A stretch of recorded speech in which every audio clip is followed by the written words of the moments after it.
Hello, everyone. My name is Apostate Aladdin. The purpose of today's live stream is to give ex-Muslims a space to call in and share their stories, especially with Ramadan coming around the corner. I'm sure there's a lot on your minds that you would like to talk about. Before we begin, I would like to ask anyone in the live chat, if you're watching this after the fact as well, or if you're joining the call, to please tell me, how did you come across this channel? I'm always curious to know that. And as always, if you're watching this live stream after it has ended, I will be adding timestamps so that you can jump between calls if you would like to do so. The link to join is pinned to the live chat. And if you join, please give a brief description in the private chat about who you are and what you're calling about today. We already have 2 callers in the queue.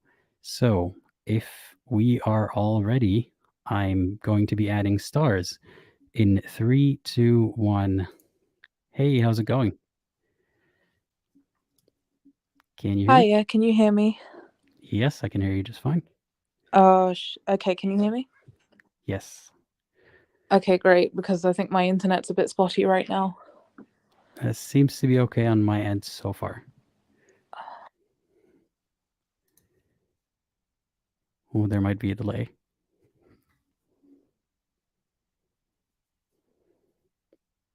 Uh-oh. Does not seem to be working right now. Any chance you can join with a different internet connection, if possible?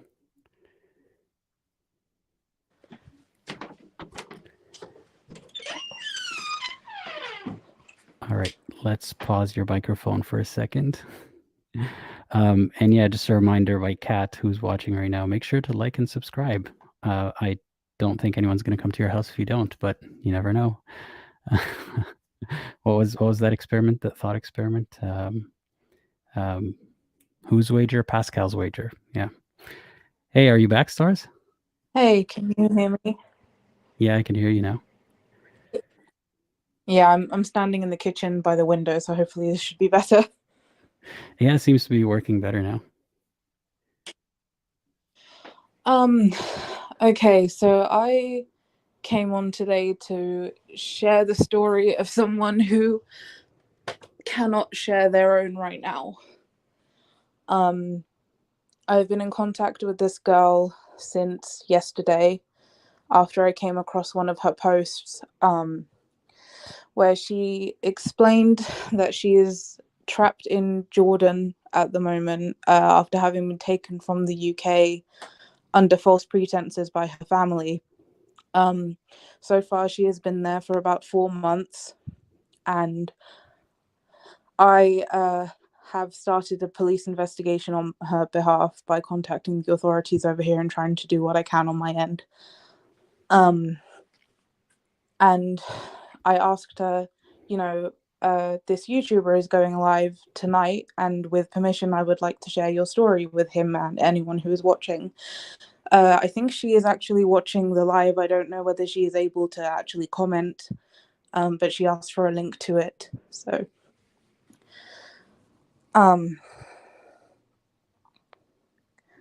it's very nice of you to volunteer to do that for her. Well, she can't share hers, and I can. So, she is 16 years old. And I can't refer to her by name because that'd be doxing her. So I will refer to her as M. And she has explained how she's being abused constantly. She's locked in the house. She's being denied education. All her siblings are there too. Her parents are there. And it seems to be an indefinite situation where she's not sure if she's ever going to be able to come home. She's originally from Kuwait, raised in London, and yeah, so she's been gone for about 4 months, and hopefully she will be able to come back home. I know she is a British citizen, so the authorities may have a bit more that they can do for her. Can you tell us more about? You said she was taken there under false pretenses. What happened there, and why did they take her there? So they just told her that they were going on holiday, and they took her there, and then there's no return tickets. She doesn't, obviously, there's no way for her to get a hold of her passport or anything like that, and she's locked in. She has mentioned she has tried to contact embassies and nothing has really come of it. So I'm hoping to put some pressure on people on this end and see what I can get done for her. Apparently, because I did ask her, and the police were asking if there have been any explicit reasons as to why, and her parents basically, they just haven't said anything about it. I don't think they've given her a reason at all, and she's just being held there. So there wasn't any specific incident that happened before this? No, I did ask, and the police asked as well. The way it happened was I actually contacted the police even before she replied to my initial messages to her asking if she could give me more info so I could give them the info. And I was on the phone with the police for about an hour and a half, texting her at the same time, and they were asking me questions to ask her and then give them the info. And from what she said, there hasn't been an explicit incident that sort of was the catalyst for anything that happened. They seem to have just up and left. I'm imagining it was probably a long time brewing in their heads, but there's been no reason given for it. That is terrifying. I mean, especially when it comes out of nowhere, but even if there was some kind of fight that they had before and she felt like something was coming, there's very little that she could do in that situation, unfortunately. Yeah, I know another girl that this has happened to, slightly older, in August of last year. She had a day's warning, just a single day. Her parents found out that she was an apostate, and they took her out of the country the very next day. I tried again with the authorities to get help, but unfortunately there wasn't really anything to be done there, and she's still stuck in Dubai. And I know her parents are looking for a husband for her. That's just modern day slavery. It is, and it's not spoken about at all.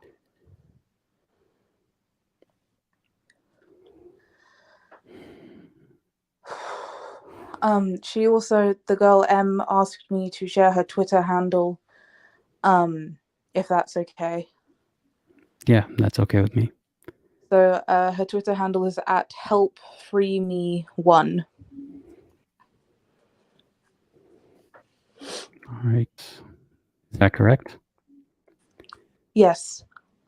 She has been posting around on her Twitter too. She's been posting and asking people to share her story.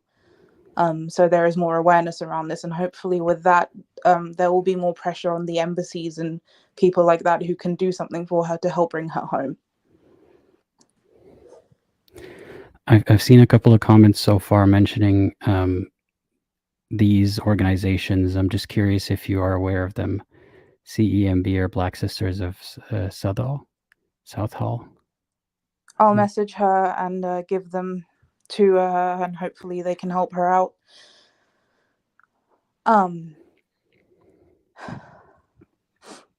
Oh, she's actually in the private chat. Okay, I see her. Yeah. She's listening right now. I'm very sorry that this is happening to you. You're not alone, and there will be a way out of this. She's so young, That's what gets me the most. I mean, she's still a kid. I myself am only 4 years older than her. And this happens to so many of us. And it seems just when you're in that situation, what can you really do? Because I know if I was taken to Pakistan, there would be almost zero hope for me to be able to get back home. Even though I am a British citizen. M is too.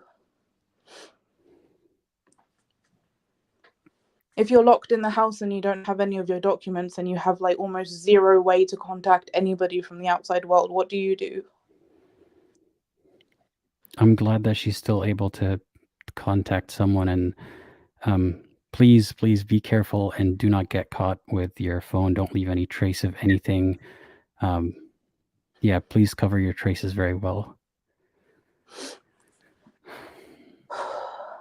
I know I messaged you about sharing resources. I didn't have time to put together a list, obviously, before this stream, but I will for the next one. I would also, if it's okay, like to share the process of myself leaving my family, so that if anyone here can relate to the kind of situation, or and they're in the country where this kind of thing would work, it might be able to help them.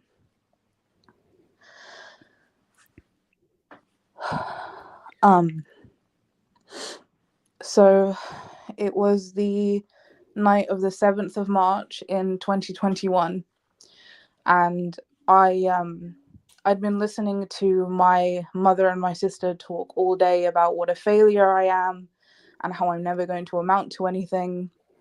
And it drove me into having a panic attack. And a friend I'd known for a while was saying, you know, he'd been trying to help me get myself out for quite a while before this point. But that was the night that sort of tipped the scale. So I was thinking, how do I get out? And I was already having a panic attack, and I was having I was like struggling to breathe. So I got my parents to call an ambulance, saying that I was having chest pains, which was believable enough because I couldn't breathe properly. Ambulance arrived probably like 5 minutes later, and the paramedics got into my bedroom. My parents went in the room with me, and that's when I pretty much told them, I'm suicidal, I need you to help me get out.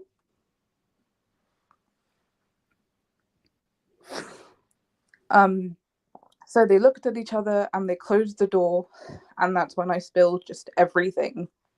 And thankfully they took me to hospital. I had time to gather a couple things. All I took with me when I left was my phone, my charger, and the clothes I was wearing, and that's it. I didn't have time to gather anything else. I didn't have my documents or anything. So we got into the ambulance. We spoke probably for half an hour about everything that had been going on. And I remember I was shaking so much that I was slurring my words, like, for most of that time. We got to the hospital. I had a mental health evaluation.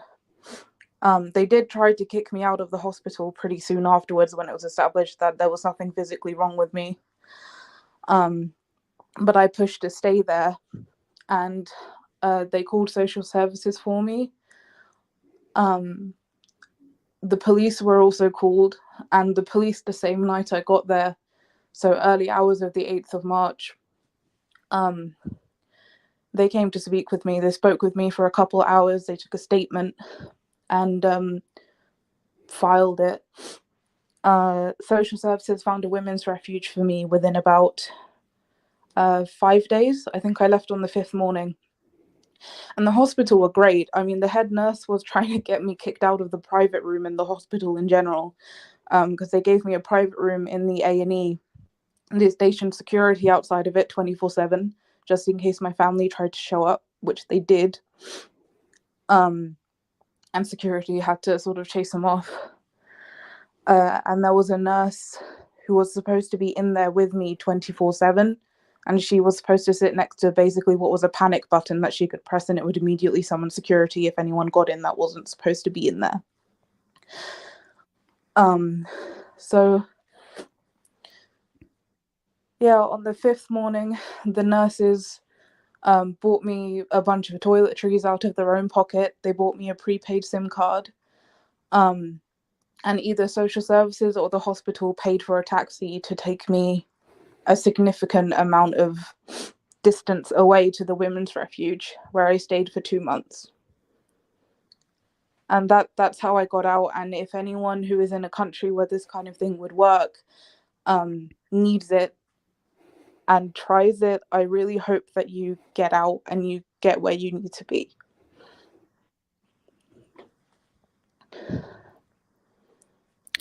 I'm sorry that you had to get out that way, but I'm glad that it happened.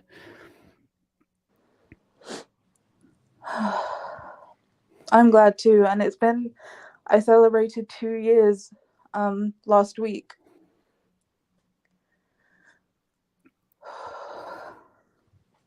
And so it's I been can a understand while. why this is very close to home for you with Yeah. M. Yeah, definitely. And with the other girl too. I mean, I remember I've been able to hold it together a little bit more for M, but with the first girl, with the day's warning, I mean, I was scrambling and I was crying the whole day. And unfortunately, with the other girl, there was nothing that they could do. She's not a British citizen, so they can't really do much to bring her back here. Mm-hmm. I'm gonna end on a happier note. With Aladdin's permission, I'm announcing that I'm going to be starting up a charity for apostates to deal with situations like this, where hopefully I can provide a space for ex-Muslims to go where they will be able to express themselves without fear. And I want to put an emphasis on providing resources for people to escape abusive situations. If I can grow it big enough, I also want to help apostates that are trapped in other countries to seek asylum to places like the UK. And I already have a couple people that are willing to help me start it. I have a person who is willing to invest money into it.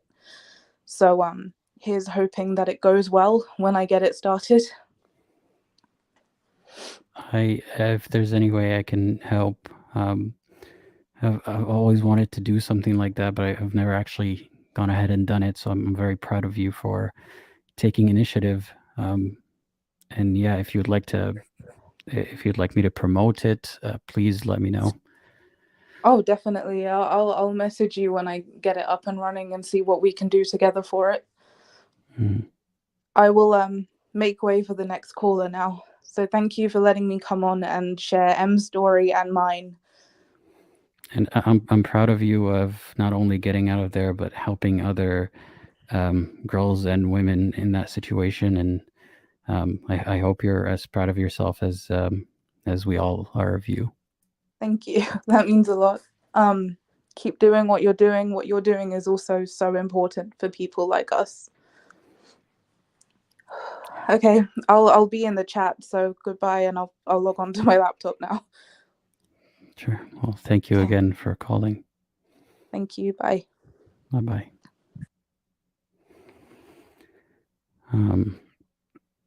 Yeah, if anyone knows any charities or organizations that you would like to recommend in the comments, please do so right now in the live chat. And if you remember to, after the live stream is over, also comment them afterwards so people can see them. And stars, if you do come up with that list during this live stream, please do send it to me and I will post it during the call. The person M is also here right now. If she would like to join, please do let me know in the private chat if you would like to join now if time is urgent, or after the next caller if you prefer. I'll be waiting for your answer. Okay, she would like to join after the next caller. That's okay. And if you think that joining is unsafe, then please don't. But you're welcome to. I'll take the next caller now. The next caller is Flower. Flower, if you're ready, I'm adding you in 3, 2, 1. Hey, how's it going? Hey, Aladdin. I'm doing great. How are you? I'm doing well, thank you. I just wanted to let you know that thank you for what you're doing. What I'm about to share with you today is nothing compared to that girl Stars and her friend is going through. I'm angry for them, not at them, but for them. Like, I don't know, the things that Stars shared, it just made my blood boil for her and her friend. I just hope they are able to, like, her friend is able to, like, get back to the UK safely.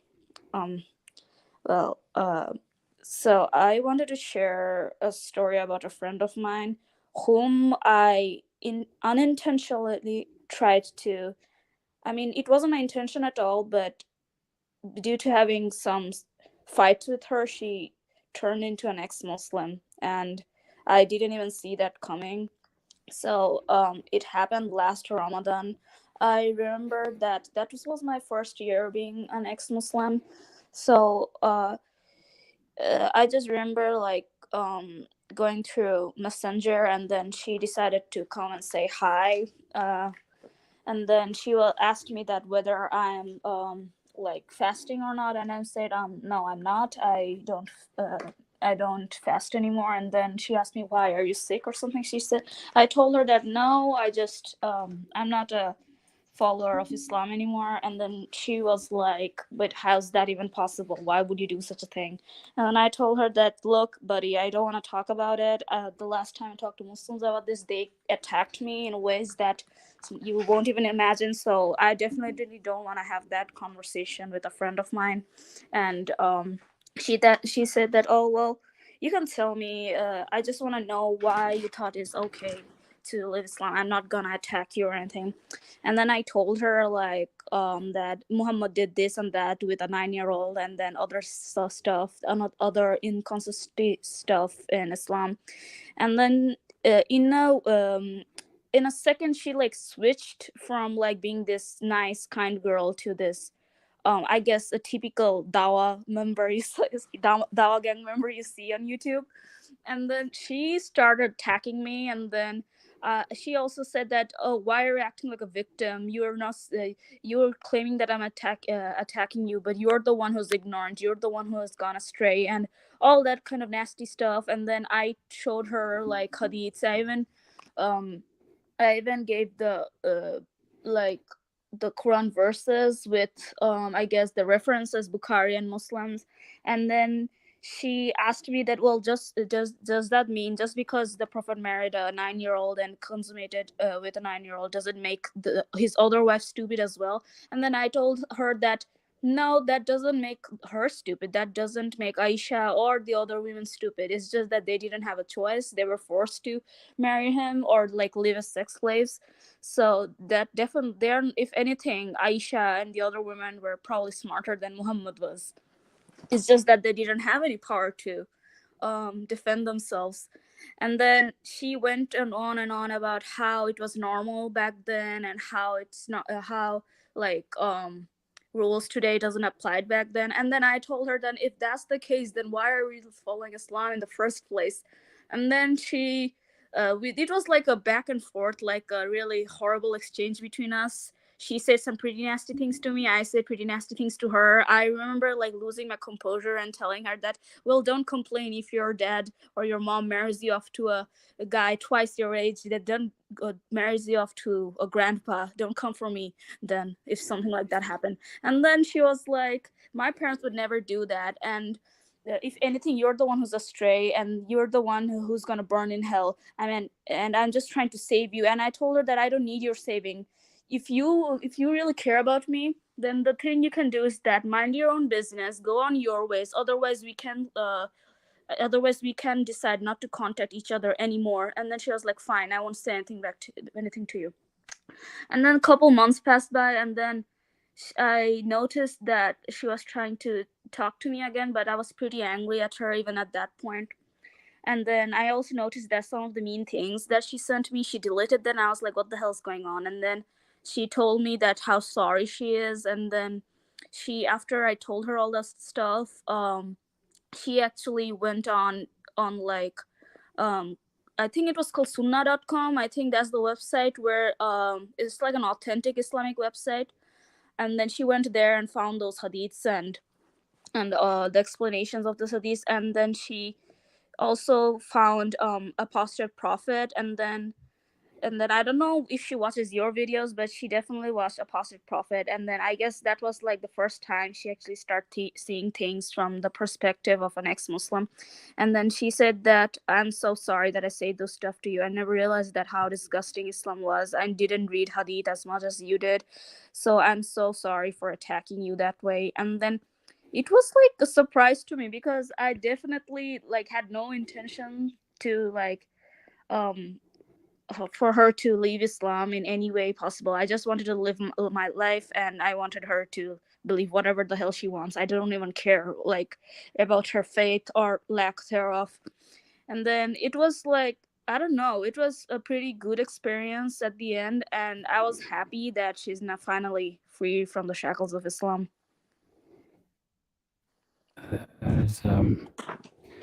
It's ironic how it started and where it ended.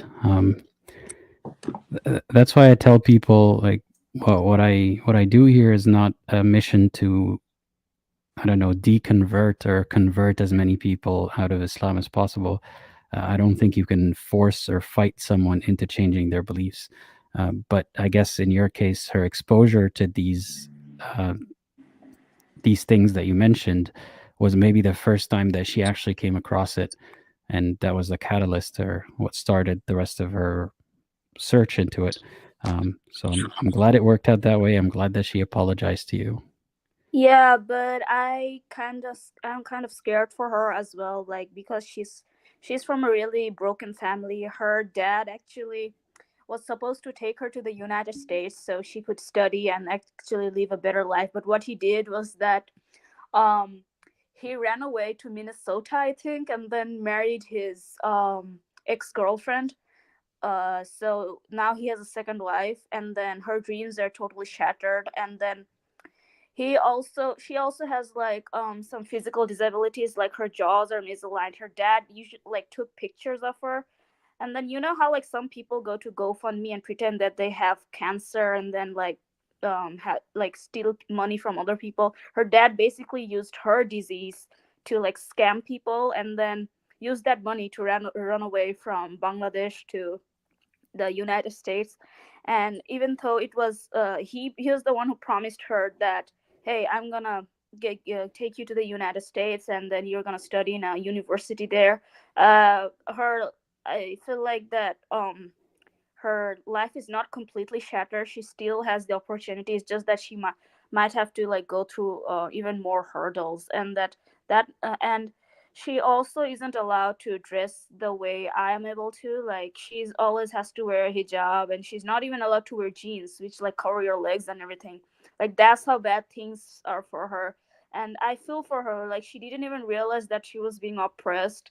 And then, but ironically, she was misbehaving with me like a couple months back. But I just hope that whatever problem she's going through, I just hope she's able to like achieve her dreams and move to the United States, Australia, Canada, wherever she wants to go, because I genuinely believe that she deserves a good life. Yeah, I'm really sorry that even her dad has used her that way. Yeah.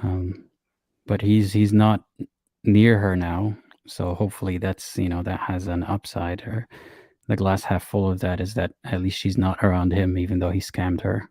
Yeah, definitely. Yeah, he abused her in a lot of different ways, which I will not gonna share with you today. I just feel like the other callers need some room to share, and I guess that's about it. I don't have anything else to say for today. Thanks for having I me. appreciate you sharing that. Anyway, yeah, I'm glad to have you. Yeah, have a great day. See you. Thanks. You as well. Before we move on to the next callers, I just want to read some comments about the previous call.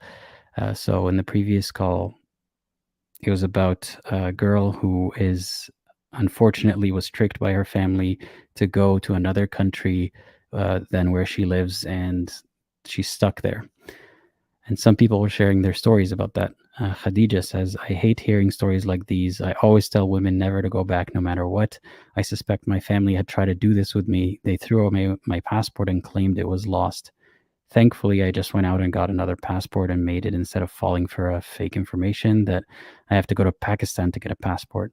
So they try to convince her that she has to go to Pakistan to get a replacement passport, whatever passport she held. My parents claim to this day they had just accidentally lost it. Even men are not safe, but obviously it's a much bigger problem for women. Ayman says, this is exactly what happened to me at 16. This is really heartbreaking because I'm scared to give any advice here, such as be careful when your parents invite you to go back to your home country.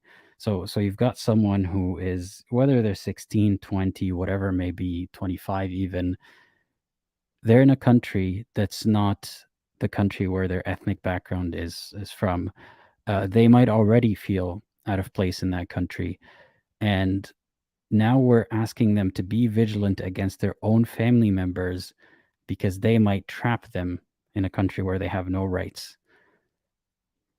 That's sad. Ex-Muslims, whether a certain girl or woman actually has seen enough precedent to be that suspicious of her family, it could happen. Whether there was precedent or not, that they've done something like that before or threatened to do it. So you never know. This is on feeling unsafe in your own house. And unfortunately, I mean, hopefully the authorities can do something for M if she's watching. A lot of people don't even have the citizenship of the country that they had left. So the authorities definitely won't lift a finger there. And I don't know if they even can. This happens all the time. Yet people don't recognize it to be as horrible as the stories we hear of captured slaves and so on. Your own family doing that to you. Yeah, I don't really have a lot more to say about that. I'll read some more comments. This is about the same instance. Multiple people are talking about it. I hadn't heard because I am not on Twitter. Haven't been for a while. Zagros says, did you hear what happened to the poor trans girl who was lured by family members to forcefully detransition her? A similar story happened a few days ago. A trans Saudi woman was sent back to Saudi Arabia and she committed suicide after her family tried to detransition her.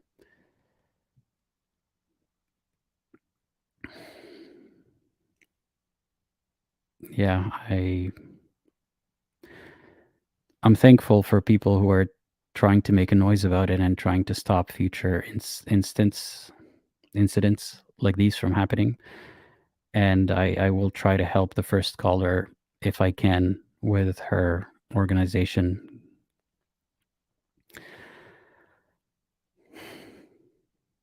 Sarah says, I went through the same thing at 12 years of age. I can definitely say that I no longer trust my family at all. At 12 years of age.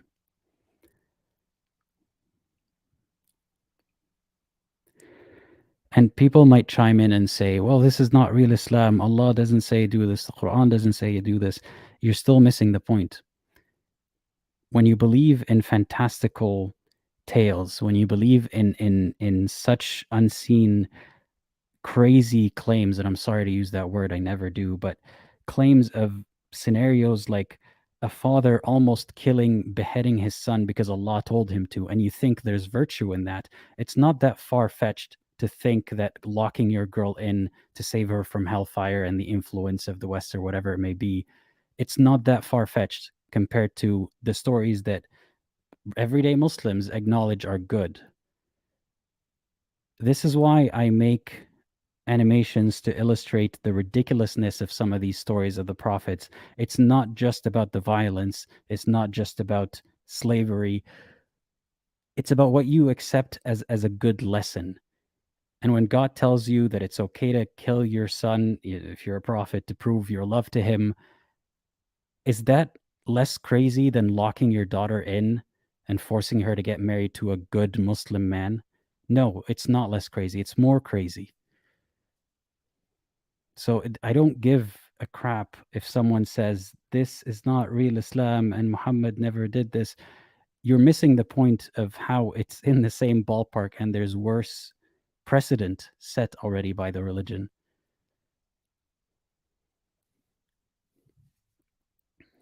Yeah. Okay, I will see who the next callers are. M is the person who the first caller was talking about, the person who is now stuck in another country. She's going to join the call now. I'm adding her in 3, 2, 1. Hey, how's it going? Hi. Sorry, I get really nervous and like giggly. I'm sorry. That's okay. No need to So be. where do I begin from? Like, do I begin from like how I realized I don't believe in Islam, or like how like I got stuck in Jordan? Whichever one. But whatever you feel like is a better place to start from. Well, I guess it could help make you understand why my family took me to Jordan. Mm-hmm. So I grew up like in a poor country in the Middle East. I grew up very poor, and my parents always said just pray to Allah, and everything would be okay. But like when they said pray to Allah, I don't know where I'm going with this, but basically, like, is there like things that I can't say because they might trigger other viewers? No. I mean, just a warning to all the viewers. The topics are could be very sensitive topics. Can you tell me what the headline is about? Like what the just broad sexual topics abuse, child marriage, all of that classic bullshit. Okay. So yeah, just a warning to the viewers. That's going to be the topic. If you'd like to skip it, you can skip to the next timestamp. So yeah, please go ahead. So when I was younger, we used to be quite poor, and so to protect my siblings, my mom would just let me go out. She probably definitely knew what was going on, but older men would like sexually abuse me in multiple different ways in exchange of food and money. It was probably worth about £2 now, and it was a fucking packet of crisps. So I guess it's a bit mad. I'm so sorry. No, it's okay. It's not your fault. And I told my mom about this like a few years when the abuse was getting real bad. I was like realizing it's not normal. I told my mom about this, and she was just like, that's what all women go through. Allah said it's fine, and you're not even like a child no more. And I was only about 8 that time, so that's proper like hit me in my head. That's when I realized like Islam is just full of bullshit, because I was a kid and I was like being fucking raped by my uncles, cousins, as the fucking shopkeeper who everyone respects in the community. Hey, are you still there? Who, me? Yeah. You cut out for a second. Oh, sorry. I was like getting like sexually abused by my uncles, cousins, the fucking shopkeeper who was very well respected in the area. He was well respected as a good Muslim man, and he was just doing these things to an innocent child. And then also my grandma also proposed the idea of me getting married when I was about 9.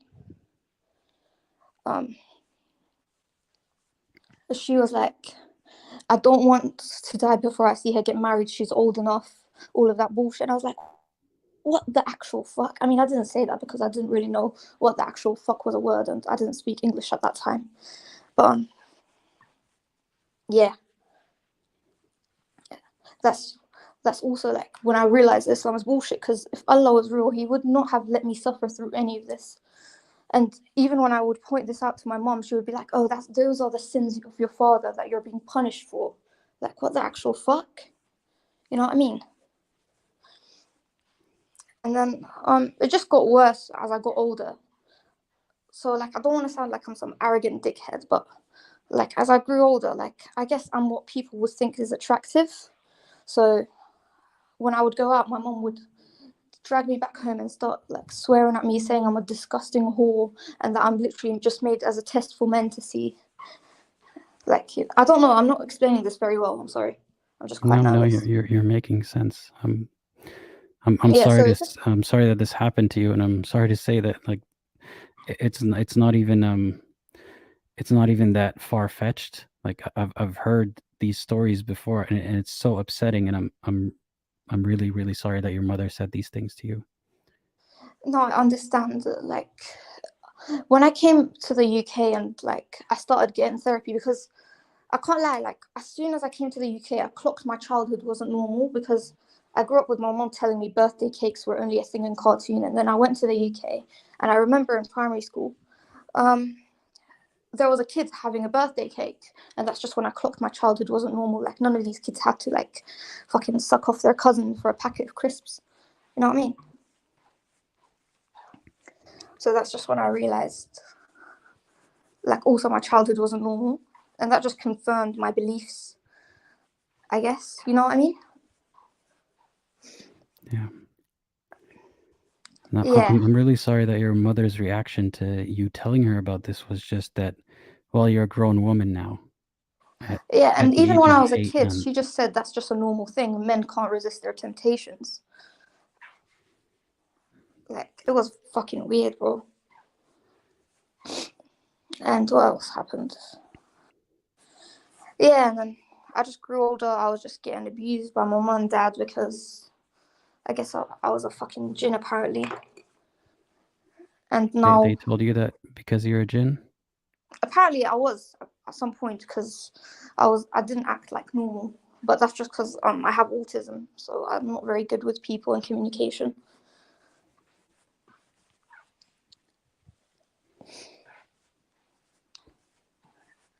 But like, I don't want to be silenced, and I don't want to be like another victim who's just gonna get lost in the system, and I'm gonna be stuck like this for the rest of my life, and I'm gonna be, you know. Also, I think the reason why my parents brought me to Jordan, I'm sorry, I'm like skipping between topic and topic because I don't. Okay. So I think the reason why my parents brought me to Jordan is because, so I was in a mental hospital for about 3 years since I was 13 because of the PTSD. I had PTSD because of my childhood. So I was there for about 3 years, and then I got out. And then like my community team said I was getting better, and I'm 16, so I should have more freedom. I would be able to go outside on my own. Slowly they were like planning for me to be able to go take a 15-minute walk, you know, to the park or some shit like that. And then all of a sudden my parents were like, we're going on holiday. And that's when I came to Jordan. So I think that's because like I was getting an education. They was gonna start me going to college. I was gonna get a bit more freedom, so they brought me to Jordan and just locked me in.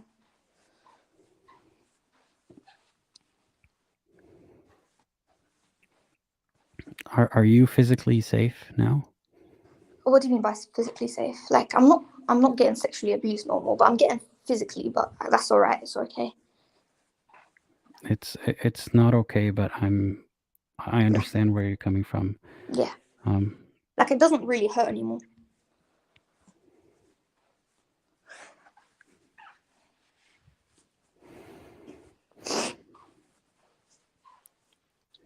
You're not,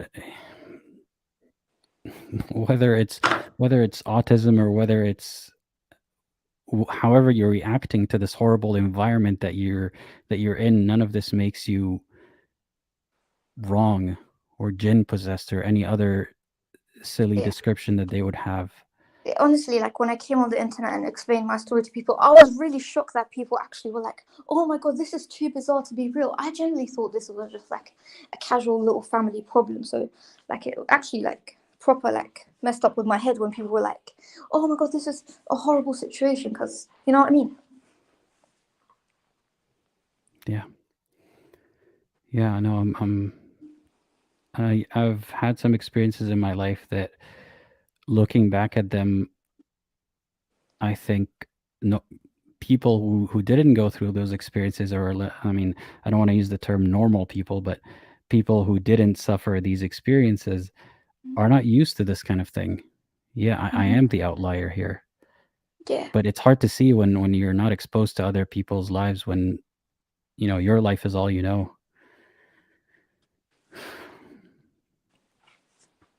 Yeah, and also like this is another thing. I'm sorry, I talk a lot when I'm That's nervous, but this is another thing where I realize Islam is just full of shit. Islam is supposed to be a religion of love, peace, kindness, caring, you know what I mean?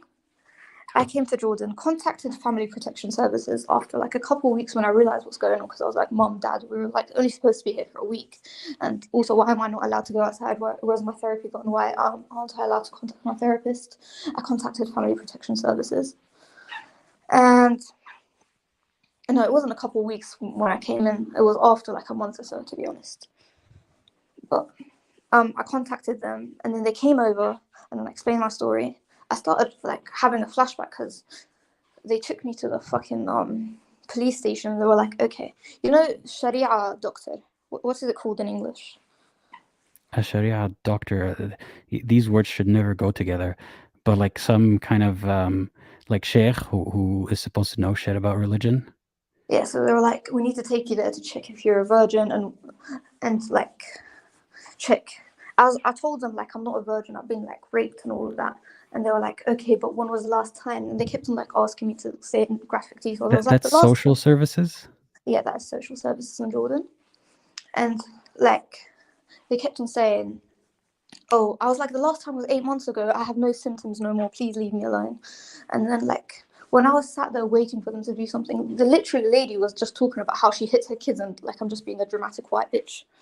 And I'm like, what? The lady from social services was telling you that it's okay because she hits her kids. No, she wasn't telling me it's okay. She was telling the other woman, because the other woman I remember, the girl, her 2 daughters were out just staying at their friend's house, and then she thought they were kidnapped, so she called the police, and then the police managed to find them.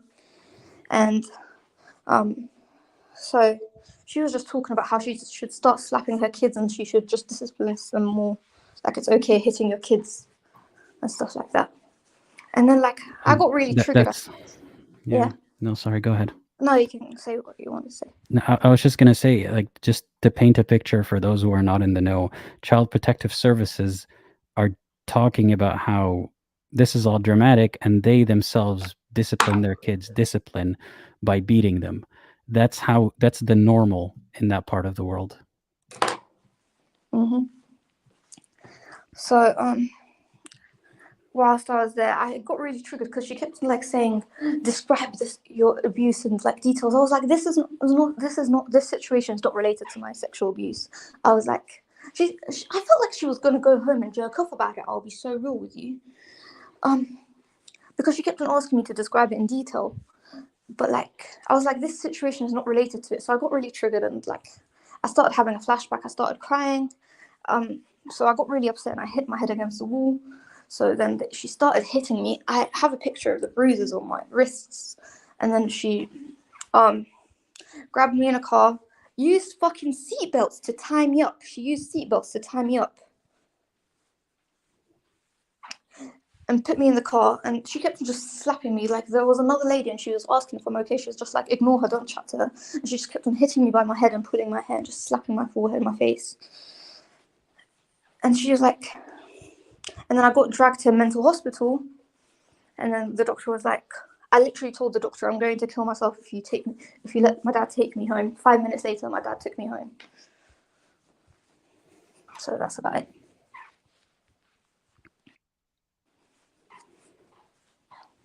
I'm so angry on your behalf right now. No, there is no reason to be angry. It's just disgusted. I'll be real with you. It shows how the world is kind of messed up, I guess. But I promise you, it won't be forever. It won't be this way forever. It's been this way for 16 years, and that's my whole life. But I hope you're true and what you're saying is gonna happen. I've been sharing my story on Reddit and Twitter. Most people don't believe it though, but that's just because most people on these sites aren't ex-Muslims and they haven't grew up in a strict Muslim household. I believe everything you're saying as if I were there, because I've seen things like that happen. Thank you. This means the world to me.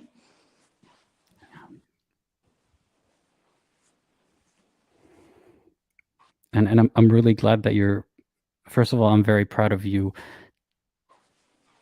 to have the maturity and self-awareness to understand all that is wrong, to not blame yourself for any of this, I hope. it's incredible for someone to go through all of this and still be here telling their story. You said you were too nervous and you're apologizing. Please don't. Like, this is very difficult for someone to do, yet here you are doing it. So Honestly, I'm I proud of just want you. to be normal. I want to go back to education, have a normal Yeah. life. So this is like, I guess, a step closer, me sharing my story and asking for help. Yeah. I don't want to. I'm sure a lot of people will try to paint you as a hero and tell you how brave you are. I know that. I hope that very soon you'll just get to be yourself and be normal, Yeah. whatever that means, whatever that safety means in your life. Yeah. Like, so whilst I'm like stuck at home, I've been trying to learn more and stuff like that. So hopefully, like, this will benefit me in my life somehow and get a job or some shit. Please try to be careful. Make sure that you delete all traces of you doing anything online that they would not approve of. Yeah, of course. And try to not have any friction with them whatsoever. Not that it is your fault, whatever happens, but I No, just I'm want literally you locking to. myself in my room. I don't leave my room unless I need to grab a bottle of water or something.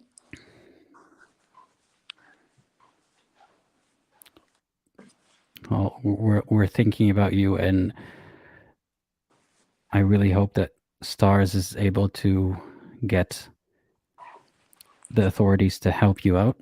Yeah. Can I say what my Twitter is so like people can go like retweet and stuff and Sure. just so Yeah. it's a dumb name, but it's called Help Free Me One. Like help and then free, then me, then one. You know what I mean? And as the number. Yeah, the number. Like it's not written. It's just yeah. Yeah. Thank you. Have a good day. Thank you for listening. Thank you for being here. Please take care. You too.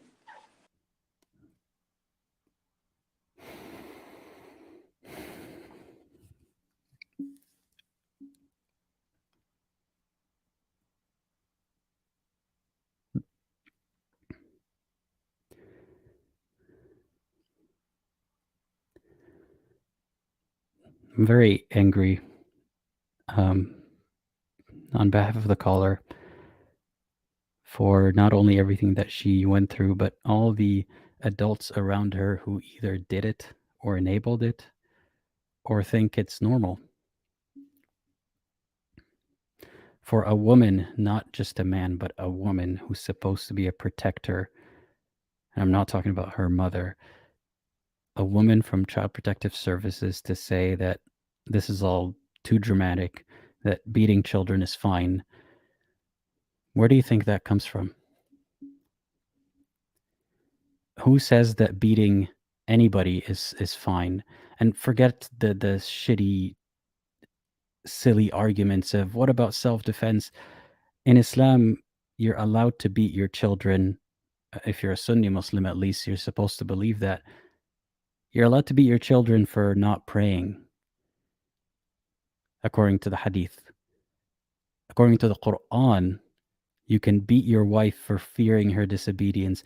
Anyone who thinks that violence is going to work in disciplining, that's not God. That's not holy. It's an insult to the idea of God to think that a perfect God would say that. When you make this kind of stuff just normal, it's closer to the abuse that she had unfortunately endured. So it's easier to dismiss it.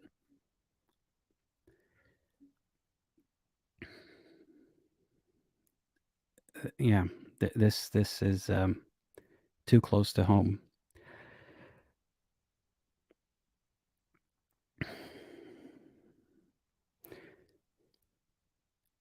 And let's talk about jinn for a second.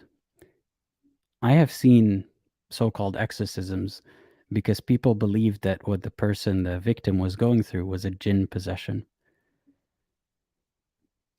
This is fucking 2023 and people still believe in jinn.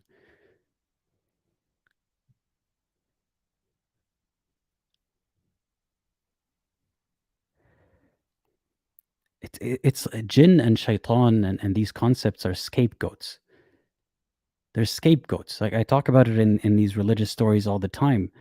Pin all the blame on this bad, evil, invisible, conveniently invisible entity. Pin anything, any behavior that doesn't seem to adhere to what we expect of people, pin mental health, neurological problems, must be the devil, must be some invisible entity. We have diagnosed so many issues that people used to ignorantly think are jinn, yet they still believe in jinn. They think that jinn can assault people, that jinn can possess people, that you can invite jinn by behaving a certain way or dressing a certain way. I've seen religious men convince women that they're possessed, and it's because they went out without a hijab, or that sexual abuse made them more likely to be possessed, or the other way around, or whatever the fuck has to do with jinn. Wake up.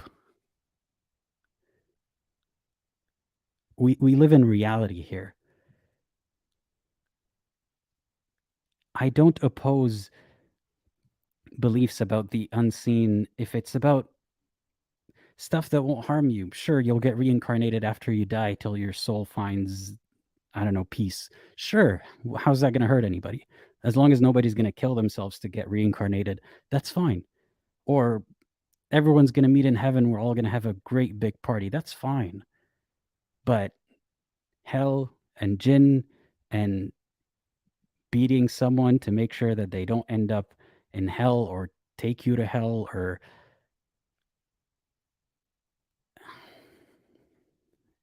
beliefs have consequences in real life.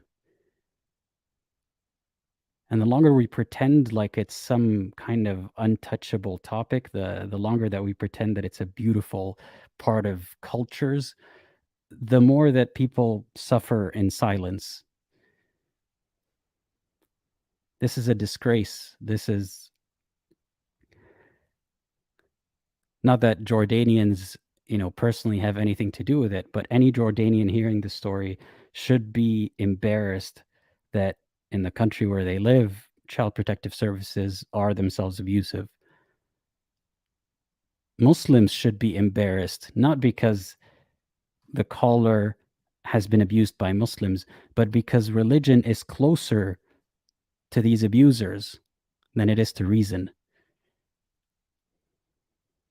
Religion empowers these monsters. Religion tells you that some of the actions of these monsters are okay in a different context.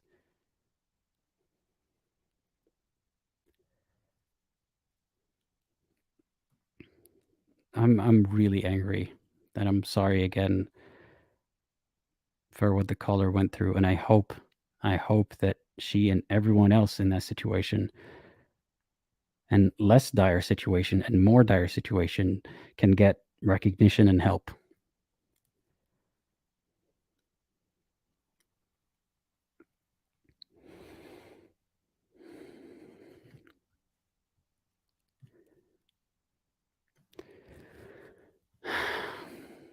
I still have multiple callers that I will take one by one, but I will be closing the queue as of right now because I don't think there's enough time to talk to more people than are in the queue already. So the queue right now is 1, 2, 3, 4, 5, 6 people. I'm adding the next caller, Pancake.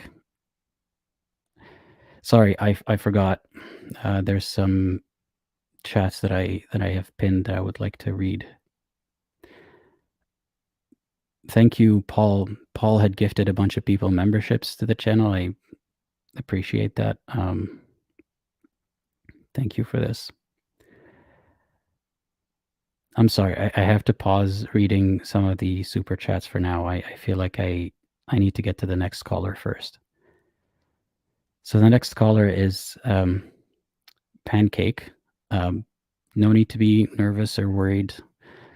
I'm adding you in 3, 2, 1. Hey, how's it going? Hey, what's up? Are my audio levels okay? Yeah, you sound good. Sweet. Yeah, I don't think I can top the last few callers. That was pretty hard to listen to. But yeah. Hey, you don't have to like, don't feel like just because people have been through a lot that whatever you want to share is not important. It still matters. Yeah, hopefully I can add some value to the conversation. And I just want to say, like, to the last callers, I do feel really sorry for what you guys went through, and it's a really unfair situation. It just goes to show how messed up religion can be. And yeah, the stuff that I think that revelation via book form is just so stupid for that reason, where people can kind of come up with their own interpretation, and this is the result. And yeah, we have to, and we end up policing ourselves when when God is supposed to do it for us. So it's kind of hilarious how that works out. But anyway, it seems like a way that is like, it's always, if this method is actually being abused and God did intentionally mean to say something that we're misunderstanding, it seems like God should know better than to send it in a book. Like, there are better ways to communicate. Yeah, but you'll get called arrogant, or if you think that God should come down here in person or speak to us directly, that makes you arrogant for whatever reason. Never really understood it makes him a coward for not showing up. I'll take the label of arrogance. Yeah, I don't hold back anymore with language. I know I'm probably one of the only non-religious people in my family now. But if I ever talk about God in front of them, I mean, luckily I'm in a country that allows that. But I'll let them know, God is a monster. If he is real, he's a monster and he's a tyrant, without a doubt. But anyway, just to give you guys a little background, I'm an ex-Muslim from the Nation of Islam. So if you guys are familiar with that, it's obviously like Muhammad Ali, Malcolm X, that group of people.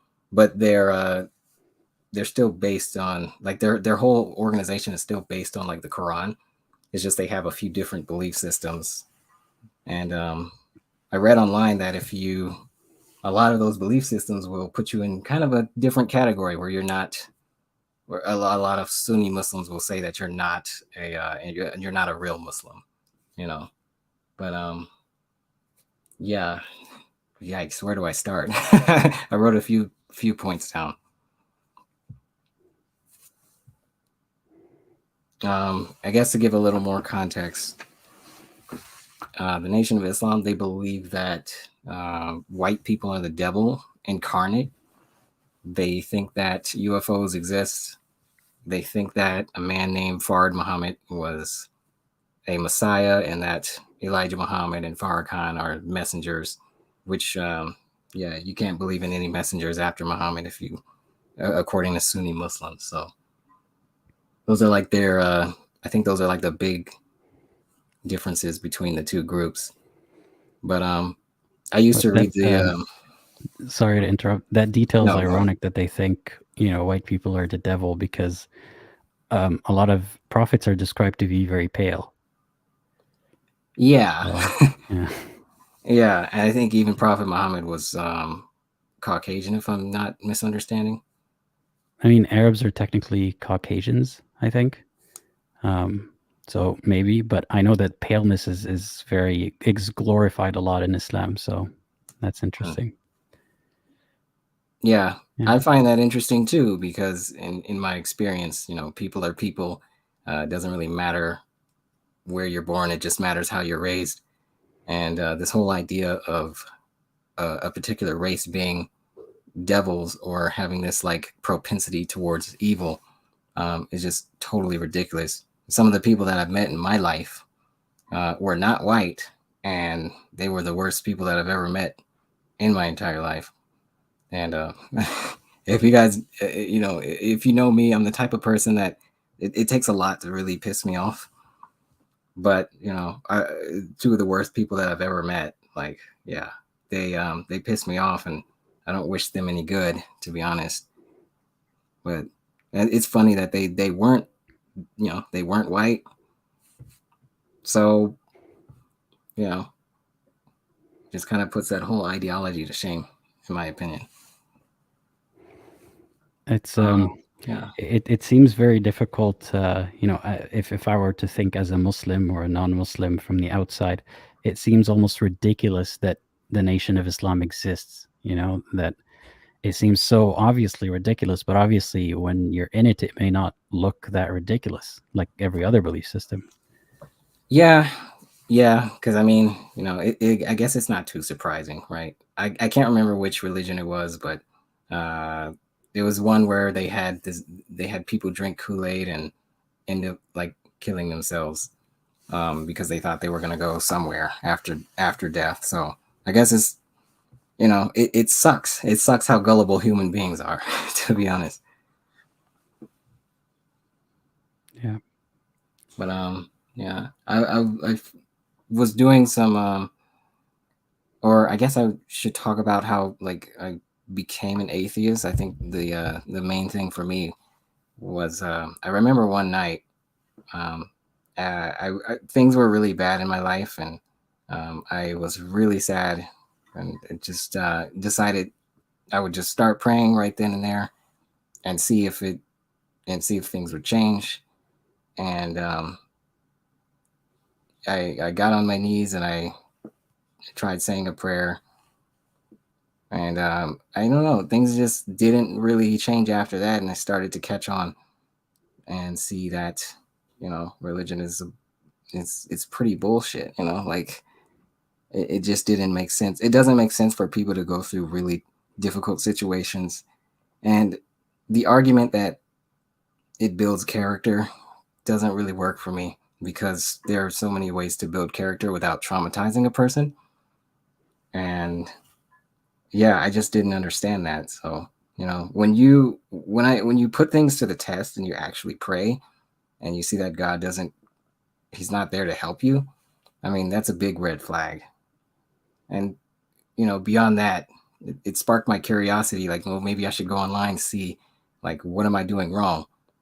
Come to find out, there's not one study that shows conclusively that prayer does anything. It's just, it doesn't do anything. So that kind of started my whole. It's even more damning if you know, you pray to the wrong God that your God specifically hates, and you get the same success, same degree of success, which is, you know, seemingly no effect. So Yeah, I mean, for what it, like, if God has to stay hidden, it sure would help if we could know, like, if we could like see the results of prayer based on one particular religion, and not just leave everything up to ambiguity. Yeah. So, I used to I used to work for these two Muslims that were in the Nation of Islam. They ran their own business, and it sucks because when you believe in one thing, you're gullible enough to believe in another thing. So I thought that they were good people by virtue of just being in the mosque. And it turns out that, you know, the business that they ran, when I came to work for them, I found out a little bit later that I wasn't actually working in like the collections department, because they had like a whole call center set up. I was actually they were scamming people out of their credit card information, and that was how they made their money. Like, that was how they made their living. And beyond that, like, or the way that they did it, they basically would call people up, random people. They would bully them out of their information. They would threaten to like send their accounts, which they never had any accounts. Threaten to send those to collections. And yeah, that was kind of that was basically their get down. It was pretty fucked up. Did you confront them about it? You know, what's funny is I never confronted them about that. I think they knew, they kind of knew what they were doing, but I was too afraid to confront them about anything. They had a stronghold on me because because of the religion that I was in. I thought that if I went against them, I'm technically going against God, because they're better Muslims than I am. So there was a hierarchy there, which I don't know why I believe that, but there you go. And it ended up it ended up screwing me over in many ways. And what they did with the money, that was interesting too, because, you know, I remember they had like a whole closet full of shoes. And when I helped them move, I had to transport all of their belongings to their new house. And I kid you not, they had 3 carloads full of shoes. I remember because I filled my car up 3 times with just shoes. They're like sneakerheads, I guess. Yeah, they're sneakerheads. They like to buy things to impress people. So, you know, shoes, watches, cars, all off of stolen money. And they didn't like to pay employees either. There was a lot of discrepancy there. And well, I would have been tempted to ask them how that fits in with their religious worldview, but I understand why you wouldn't in that situation. It seems so obvious, right? Like, hey, you know, like if I were talking to them nowadays, it would be easy. It would be an easy dunk. But, you know, I guess when you're intimidated by other people, you know, it doesn't. It just it does something to you. It cripples you. So they did a lot of bad things just kind of like right in front of my face. And I just kind of let it slide under the rug. I remember I worked for them for 2 months without pay because I was assuming, and we kind of hinted at it, that I was going to get paid at the end of the 2 months. Well, come to find out, after they were, you know, after the 2 months was up, and we talked, the guy, because they were a married couple, the guy said, he said, "Why should I pay you anything if all you're going to do is waste your money on Amazon?" And in that moment, I was like, I was pretty much frozen. I didn't know what to do. So we literally shook hands after that, and we went our separate ways. He actually ended up moving to a different state.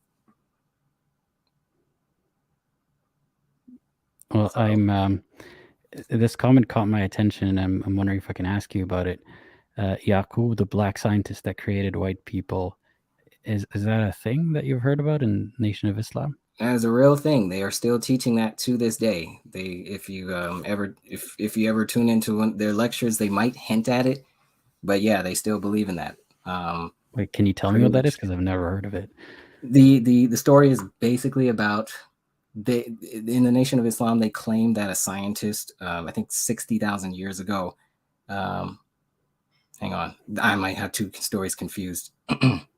No, the story of Yaqub was, I think it was 60,000 years ago, they claim, where a scientist basically decided that he wanted to create a new people.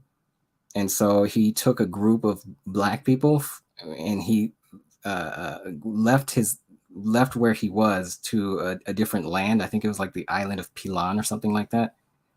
And once he was there, he started what they call a grafting process, where you basically let people have children, and you kill off you let them have more than one child, but whichever child is lighter, you preserve that one and you kill off the darker one.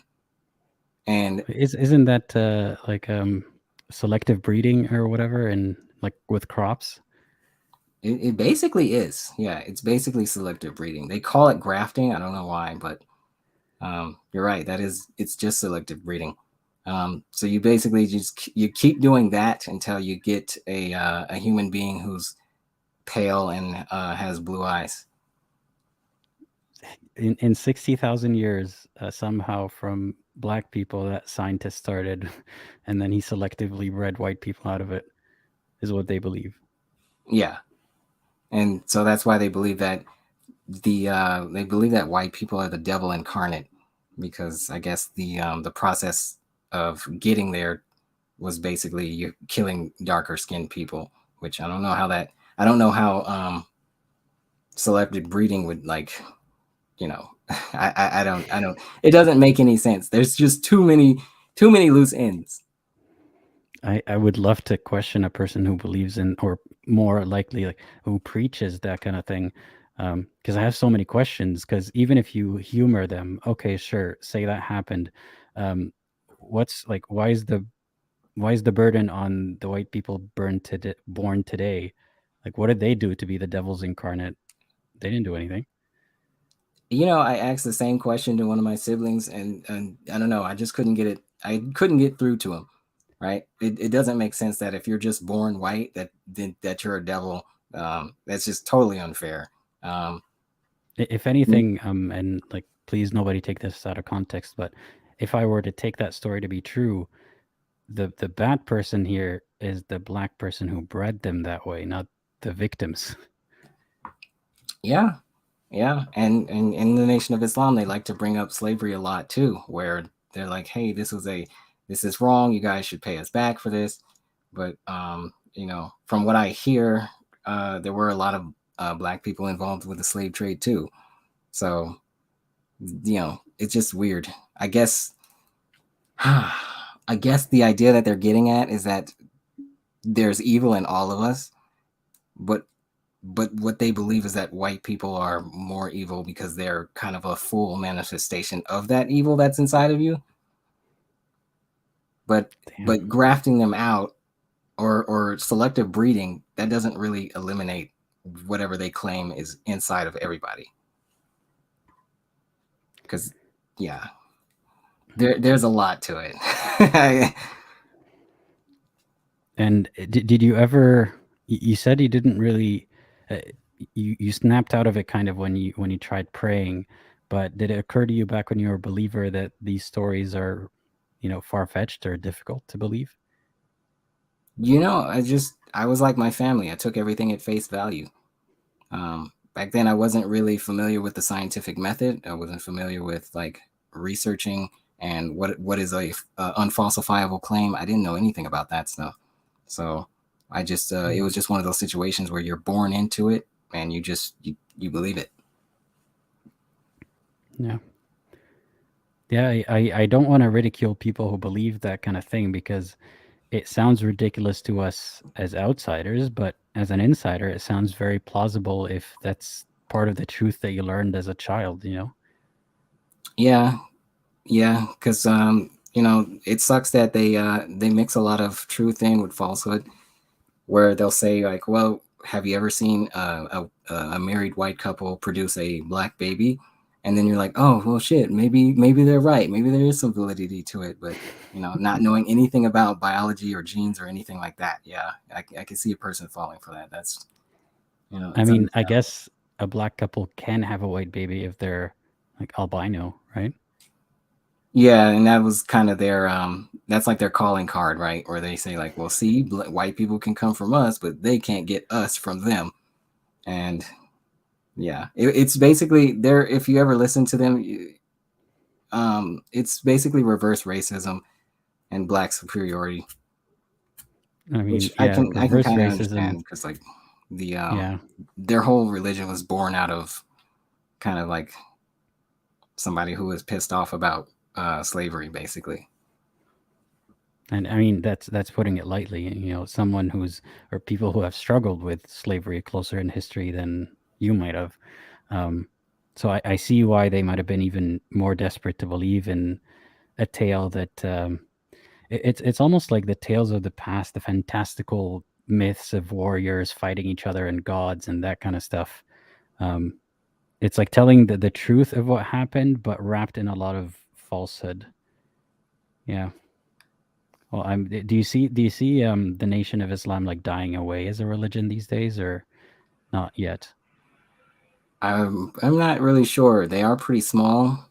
They're not super small, but I mean they're small enough not to go under the radar.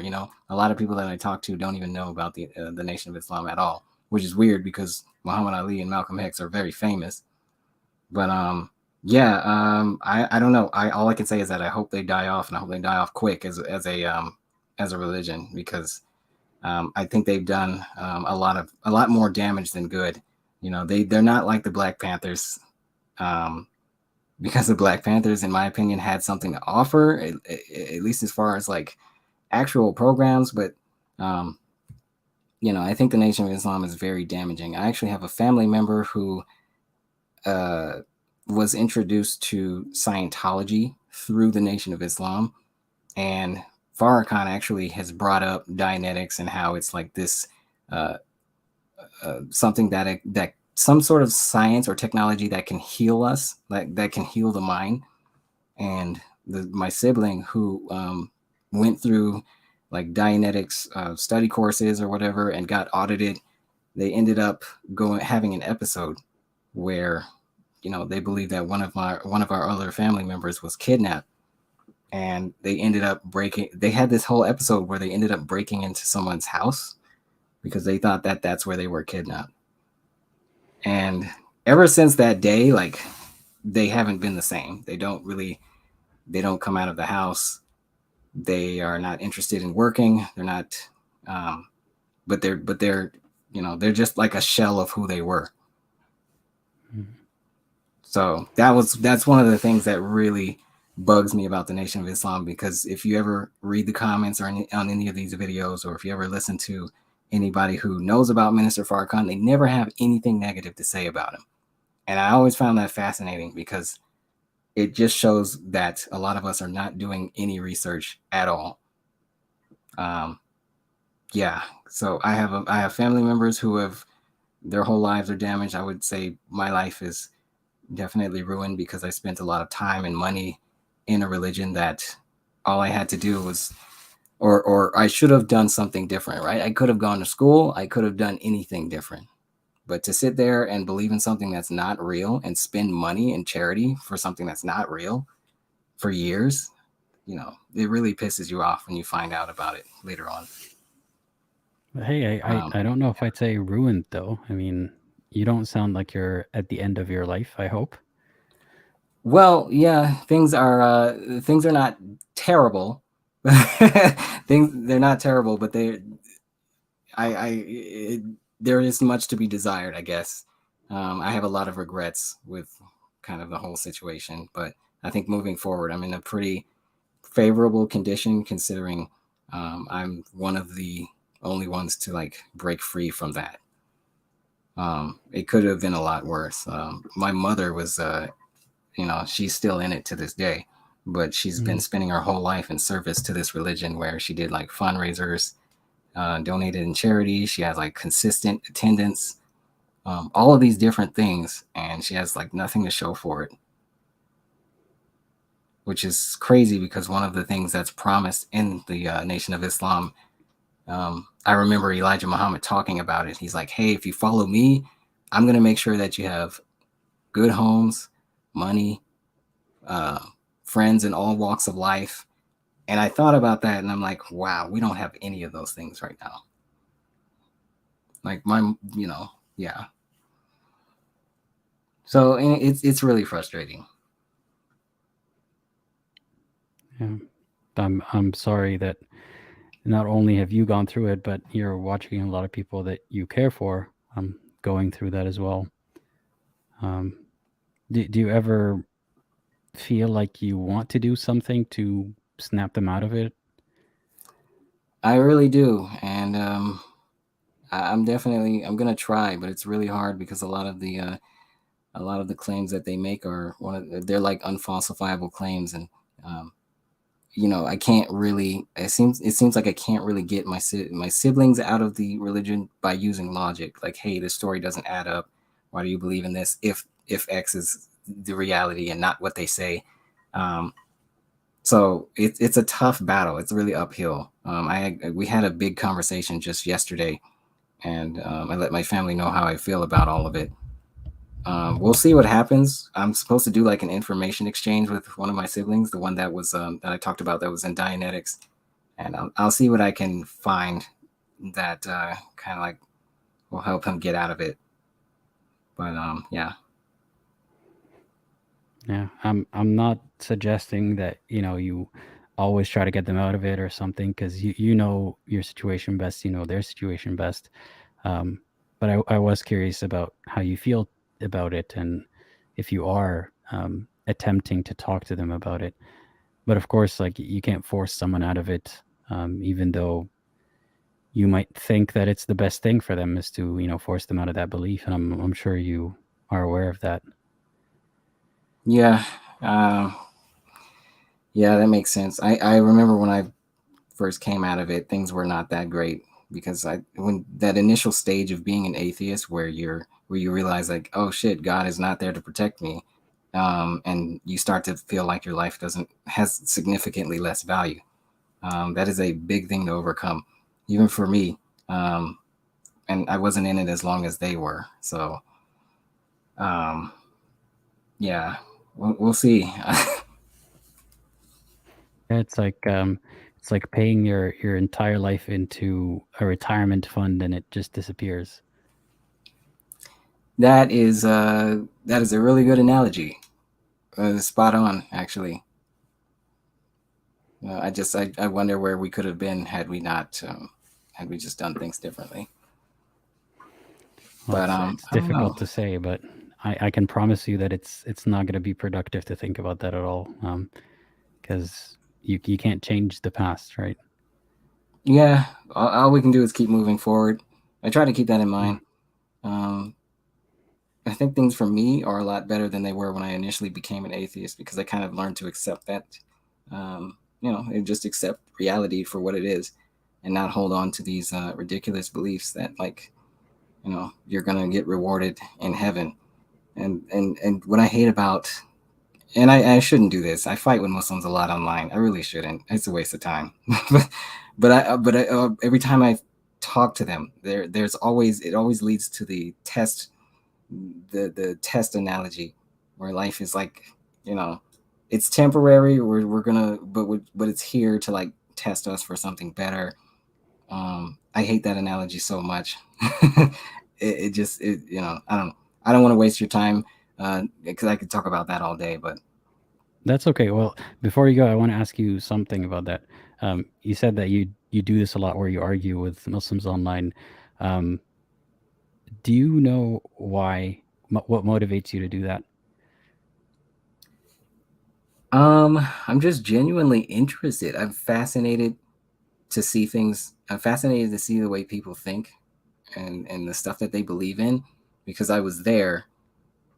But I'm also I don't know, there's this longing to like get people to see or think critically. Like I don't know. I just want to. I don't know. I want to help, but I. I don't know. It's hard to say. It's I just wanted to pause on that for a second and think about it because when I started off, I also had that urge. I can't remember if it was specifically to argue with Muslims or theists in general. When I first realized that I don't believe,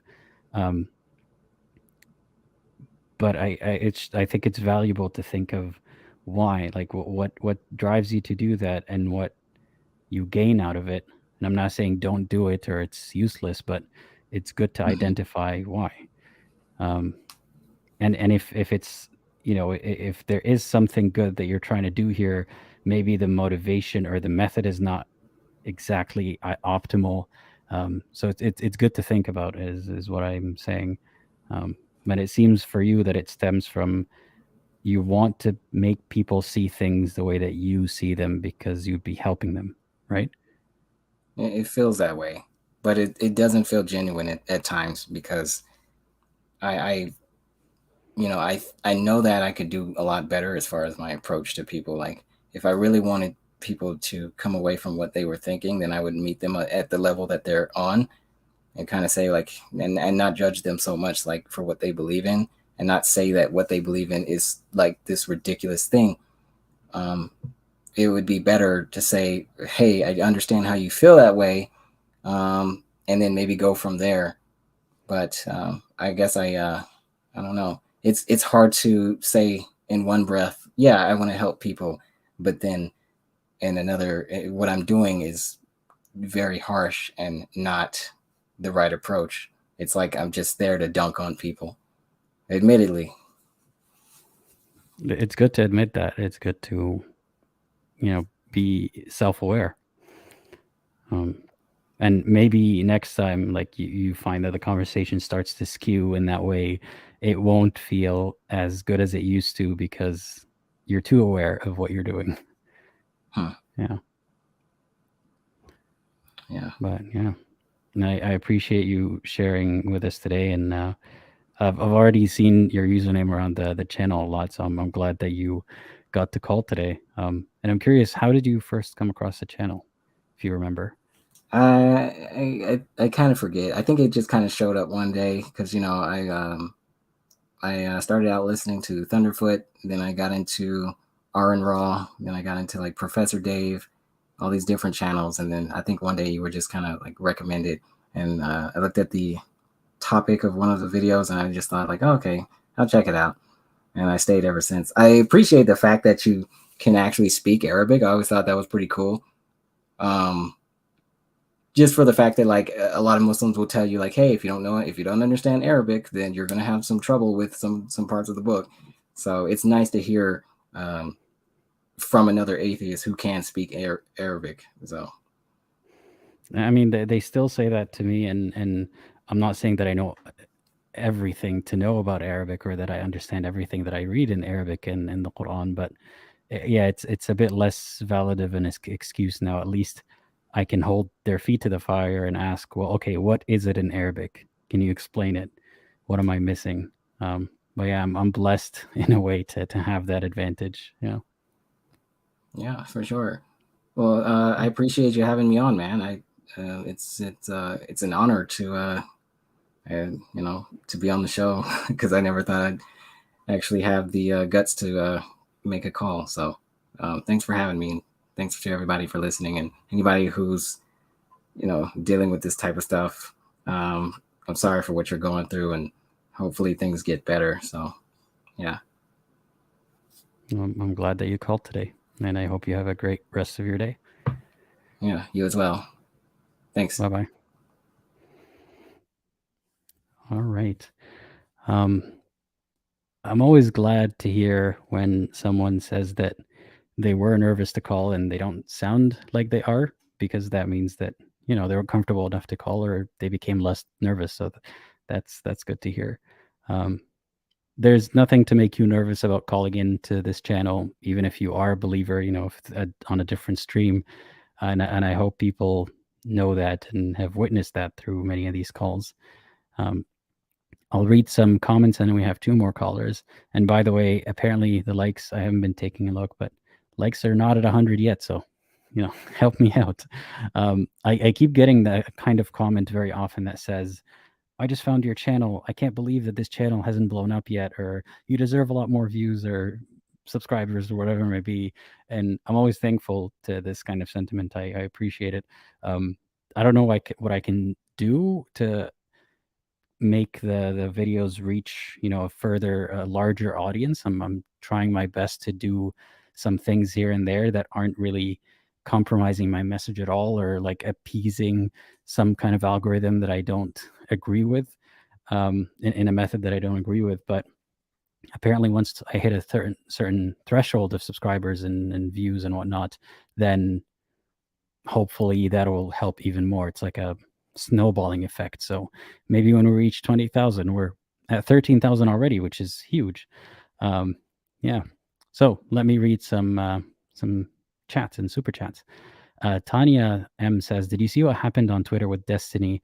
I don't know who Destiny is. I've seen some screenshots. I don't know if they're a gamer or like a YouTuber or something. I'm not aware of who they are, unfortunately, but I did see that they had posted something critical of Islam or sarcastic or something of the sort, and they're getting flooded by a lot of Muslims being like, hey, you can't do that. And it's funny because if someone were to do the same thing about Christianity, sure, they'll get some Christians angry and tweeting at them and whatnot, but then it'll just kind of go away. But it's a Streisand effect. They elevate it to levels of public attention when they keep talking about it. Yeah, and then I saw that Destiny had tweeted that they respect ex-Muslims a lot more or something of the sort. So yeah, I'm not very familiar. That's the extent of what I know. And Veiled Rose, thank you so much for the super chat. They say, thank you so much to all the ex-Muslims here. It's painfully difficult to leave Islam, not to mention frightening. We should all hold our heads up high in pride. I agree, and I appreciate you saying that.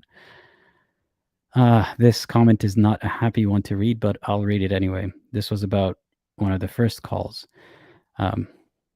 Riju says, from a young age, Muslim girls are told that we tempt men. They talk about toddlers like this. Yeah, from toddlers to 12-year-olds to 6-year-olds to whatever. There's this idea that, and I wonder where it comes from, huh? That once a woman, a girl has developed any hint of sexual organs, or they started to develop, that means she's a woman. And that means she is at fault for people looking at her with lust and wanting to do sin. And even if they sin, they might say she's at fault. And it's infuriating to me. This is a bit of a tangent, but let's go. The story of Yusuf, Prophet Yusuf, he was kind of groomed, and he is a victim in that story, is what I want to make clear. But at the same time, he wasn't treated the way that a victim woman, a Muslim woman, would be. So part of the story was he's so attractive and pretty, like the most attractive human being to ever exist, possibly, maybe at that point in time, but also ever. And the wife of the ruler wanted to have sex with him, and they might have even started doing it. But people started blaming her. How could you do this? And to demonstrate that he's just so pretty she couldn't help herself, she had him show up in front of a bunch of female servants who were cutting up fruit, and they cut up their own fingers because he was that pretty. There's so much wrong with that story, but that's a weird test, and I'll get into that in another video. But what was also weird is that Allah never forced Yusuf to cover up. So if Yusuf was that attractive that women would literally cut their hands just when he passes by, clearly there's something that's beyond humans' controls. And Allah never asked him to cover up with a hijab. Why not? If it's the same exact concept, right? If it's the same concept that women tempt men and men can't help it, well, I guess a woman couldn't help it but groom him, and other women couldn't help it but hurt themselves. But he was never covered up. Why is that? If anyone is deserving of the hijab in the Muslim worldview, Yusuf should have been covered up. But anyway, that's a bit of a tangent. Malak, thank you for the super chat. She says, sending lots of love to the caller. I am so sorry. I wonder if the caller's still here, but if she's not, if she is, if she's not, just wanted to know we're all thinking about you, and hopefully we can get you some help. Zagros is saying, again, about a previous call, they have this saying in Turkey, he who doesn't beat his daughter today will beat his niece tomorrow. Very telling, isn't it? Yeah, it's normal in a lot of parts of the Middle East to use violence as, or beating as a disciplinary measure. And I hate the use of the word discipline, because it implies that not only is the method valid and possibly effective, but that the person did something worthy of punishment. Sometimes it may be that a parent is hitting their child for actually getting in a fight at school, or like harming someone else. And maybe in that case, you can call it disciplining, even though it doesn't really work that way.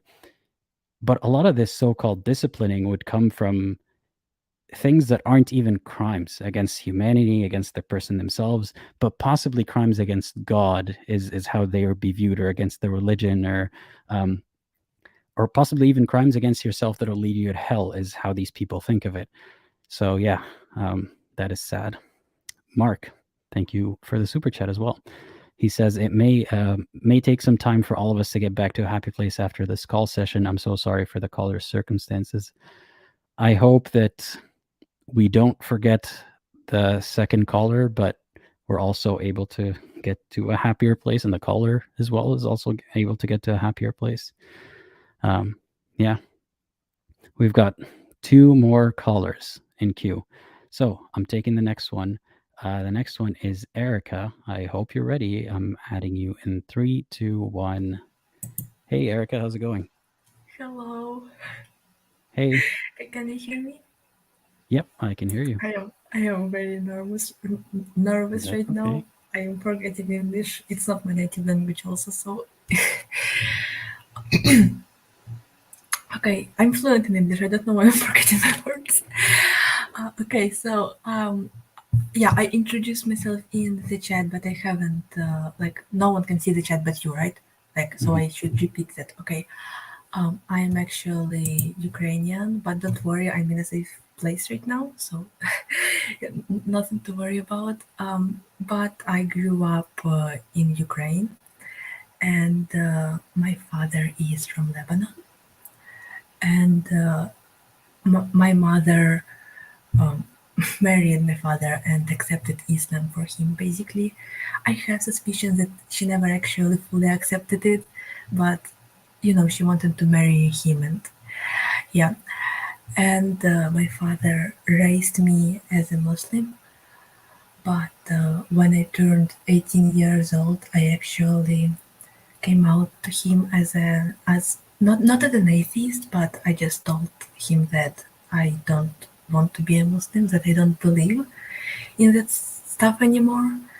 And I remember the look on his face. I think this is the first time when I saw him almost crying.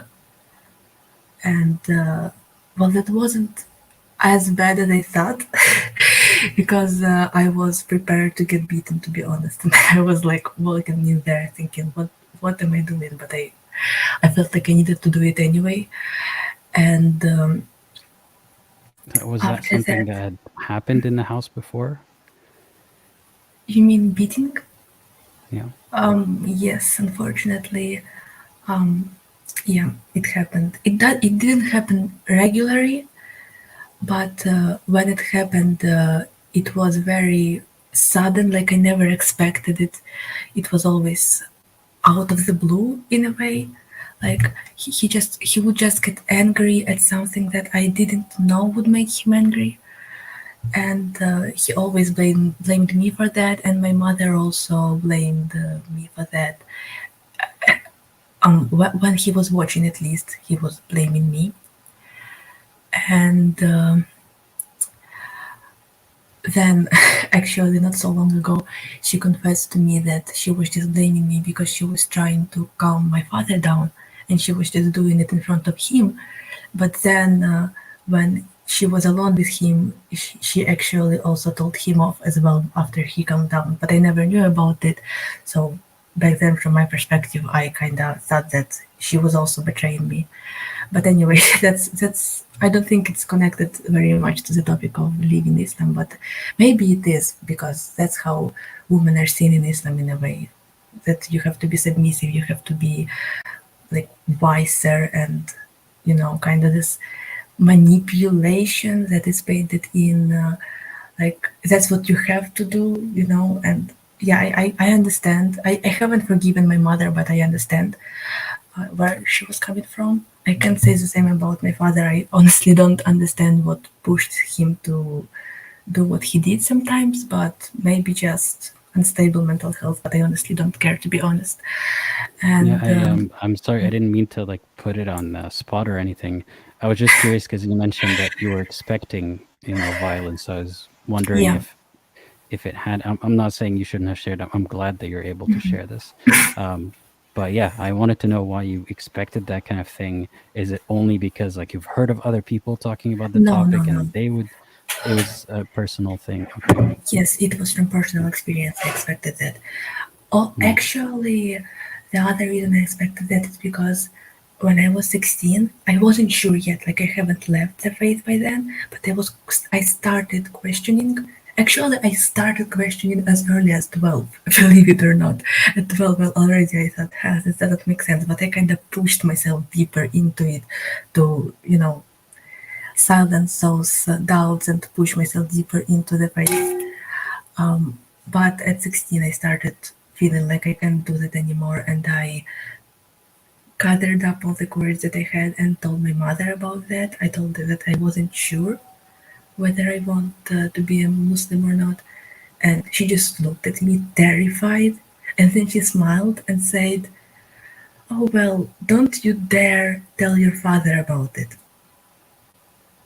So because of that, I was completely terrified to tell my father about that, because my mother literally said, "Don't you dare to do that." And she said it with a smile on her face, but that somehow made it even more intimidating. And I did not know what to expect, so it didn't go as bad as I thought. I wasn't kicked out, at least, but I remember. And yes, someone in chat asked whether there are mosques in Ukraine. Yes, there are. I haven't been to one because I just refused to go, but yeah, they are. And so, what was I talking about? Yeah, my mother, she was.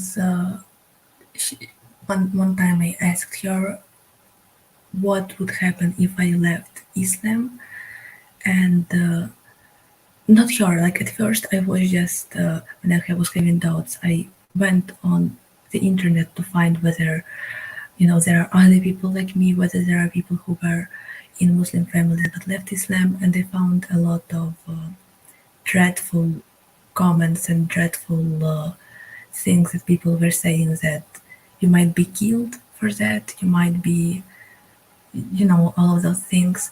And then I asked my mother what would happen if someone in our family hypothetically left Islam, and she just looked at me and said, "Well, I don't think you would be killed for that." Like it's nothing. I don't think you would be killed. And I remember the first time when I started having doubts, like I said, at 12, I think I should have started from that, but anyway, that was when my father told me for the first time that I was going to be under care of another man for the rest of my life. So first it was going to be him, and then it will be my husband, and there will be always a man that kind of dictates my life in a way. And I was very upset by that, because I was always a very independent, even as a child I was very independent, and I was extremely upset by the thought of my possible future husband controlling me and stuff, and being more, having more rights than me. And my father asked me, "Why are you upset? If you will have a good husband, it's not a bad thing." And I didn't understand, and I just stood up and went to my room, because I didn't even know what to say to that. And out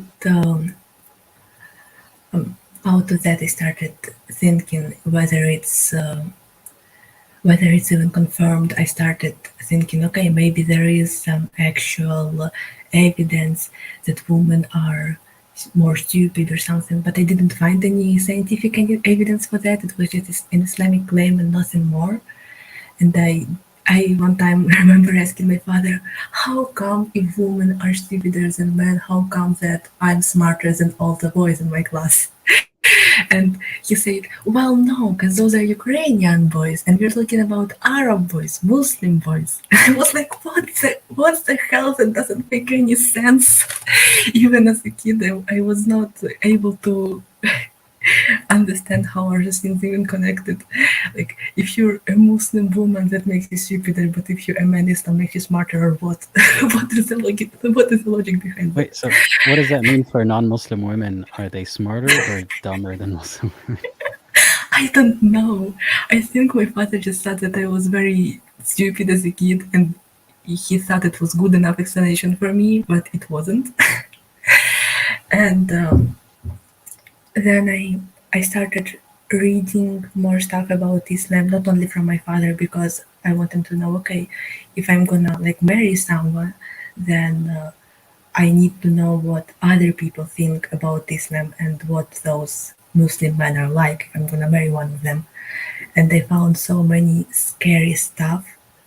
I found a lot of the vibe beating, and the way you can't say no to sex, and the way you're always your voice doesn't matter, and all of that. And I thought, why would I want that life?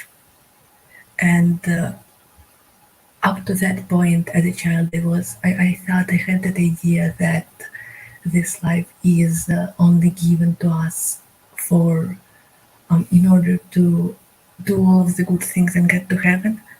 And then I was like, okay, but this life, the way it's described, the way I'm supposed to live as a Muslim woman is so dreadful that I'd rather not be born. I had thoughts at 12 years old that I would rather not be born. And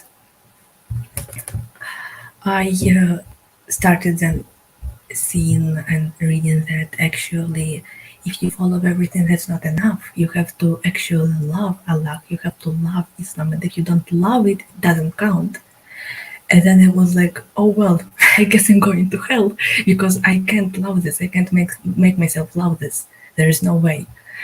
And then I traumatized myself by reading about Islamic hell.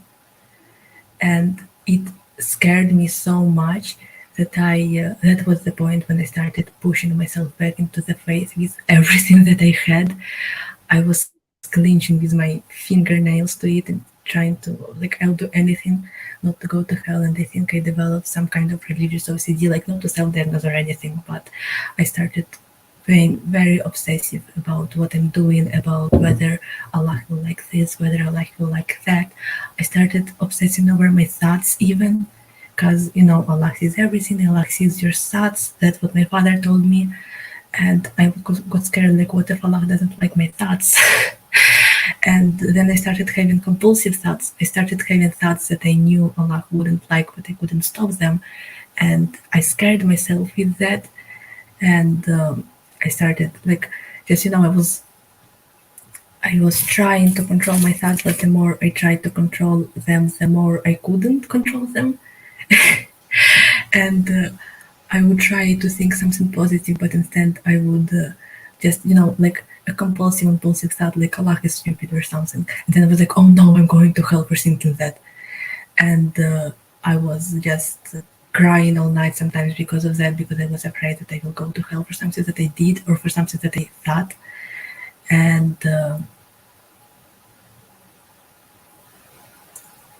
sorry? Wait, I want to ask you about something here. Yeah.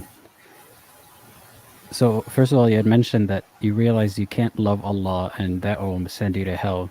I'm totally with you. I had similar realizations that even if all of this is true, I am doomed because I can't force myself to change my conclusions that, you know, this is not a merciful God. This doesn't add up. But what caught my attention, you said that you were traumatizing yourself with reading stuff about hell. I want to make it very clear to you that you weren't doing anything harmful to yourself. Like, this wasn't your fault.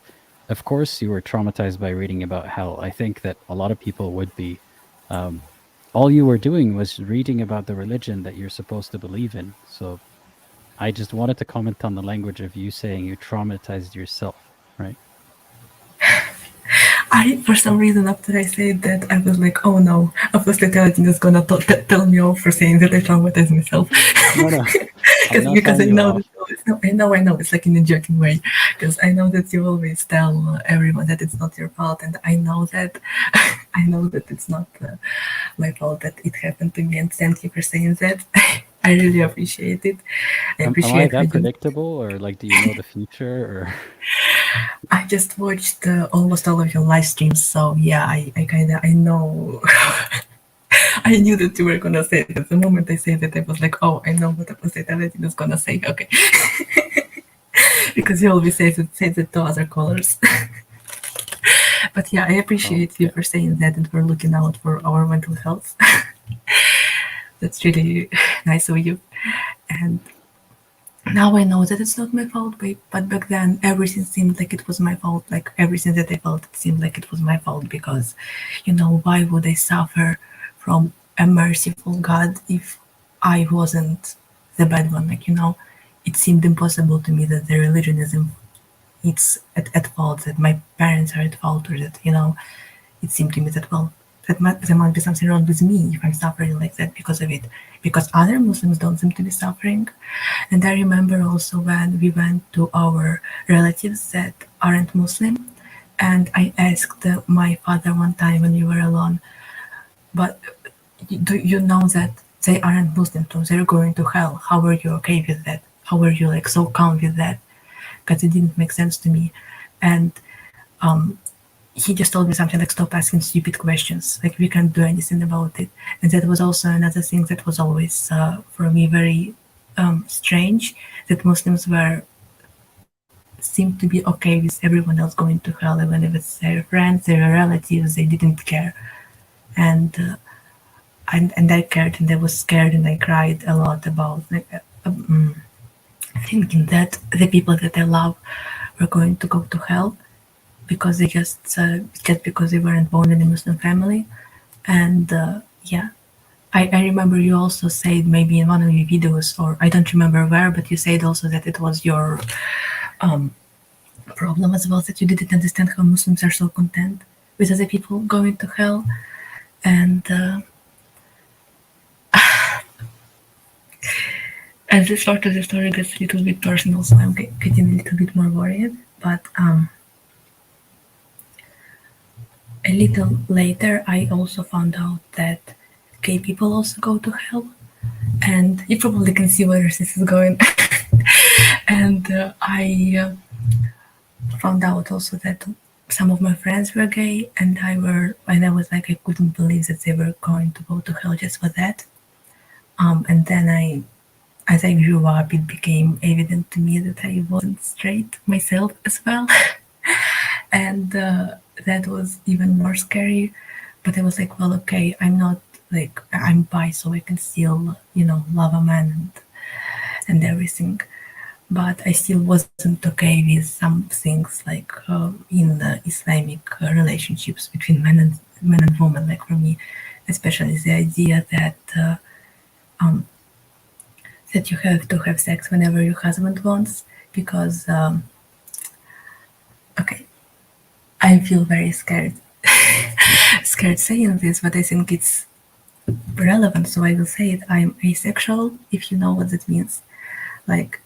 And I didn't want to live that life, and I'm starting to repeat myself because I'm really scared and worried. No, that's okay. But, so for the people to catch up, so you are attracted to men and women, but you're asexual, meaning you do not want or enjoy sexual intercourse. And there are people who find each other and are content with this kind of relationship and are fulfilled by it. Yeah, I know that now, but back then I didn't, unfortunately. So No, I'm telling the audience so like they're aware of what you're talking about.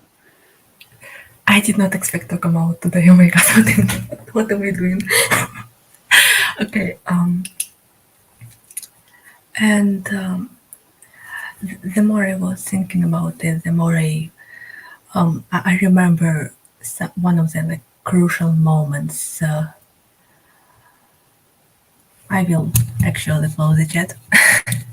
I don't wanna see what people have to say about me coming out. Anyway,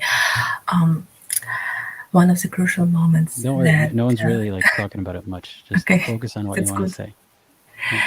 Yeah.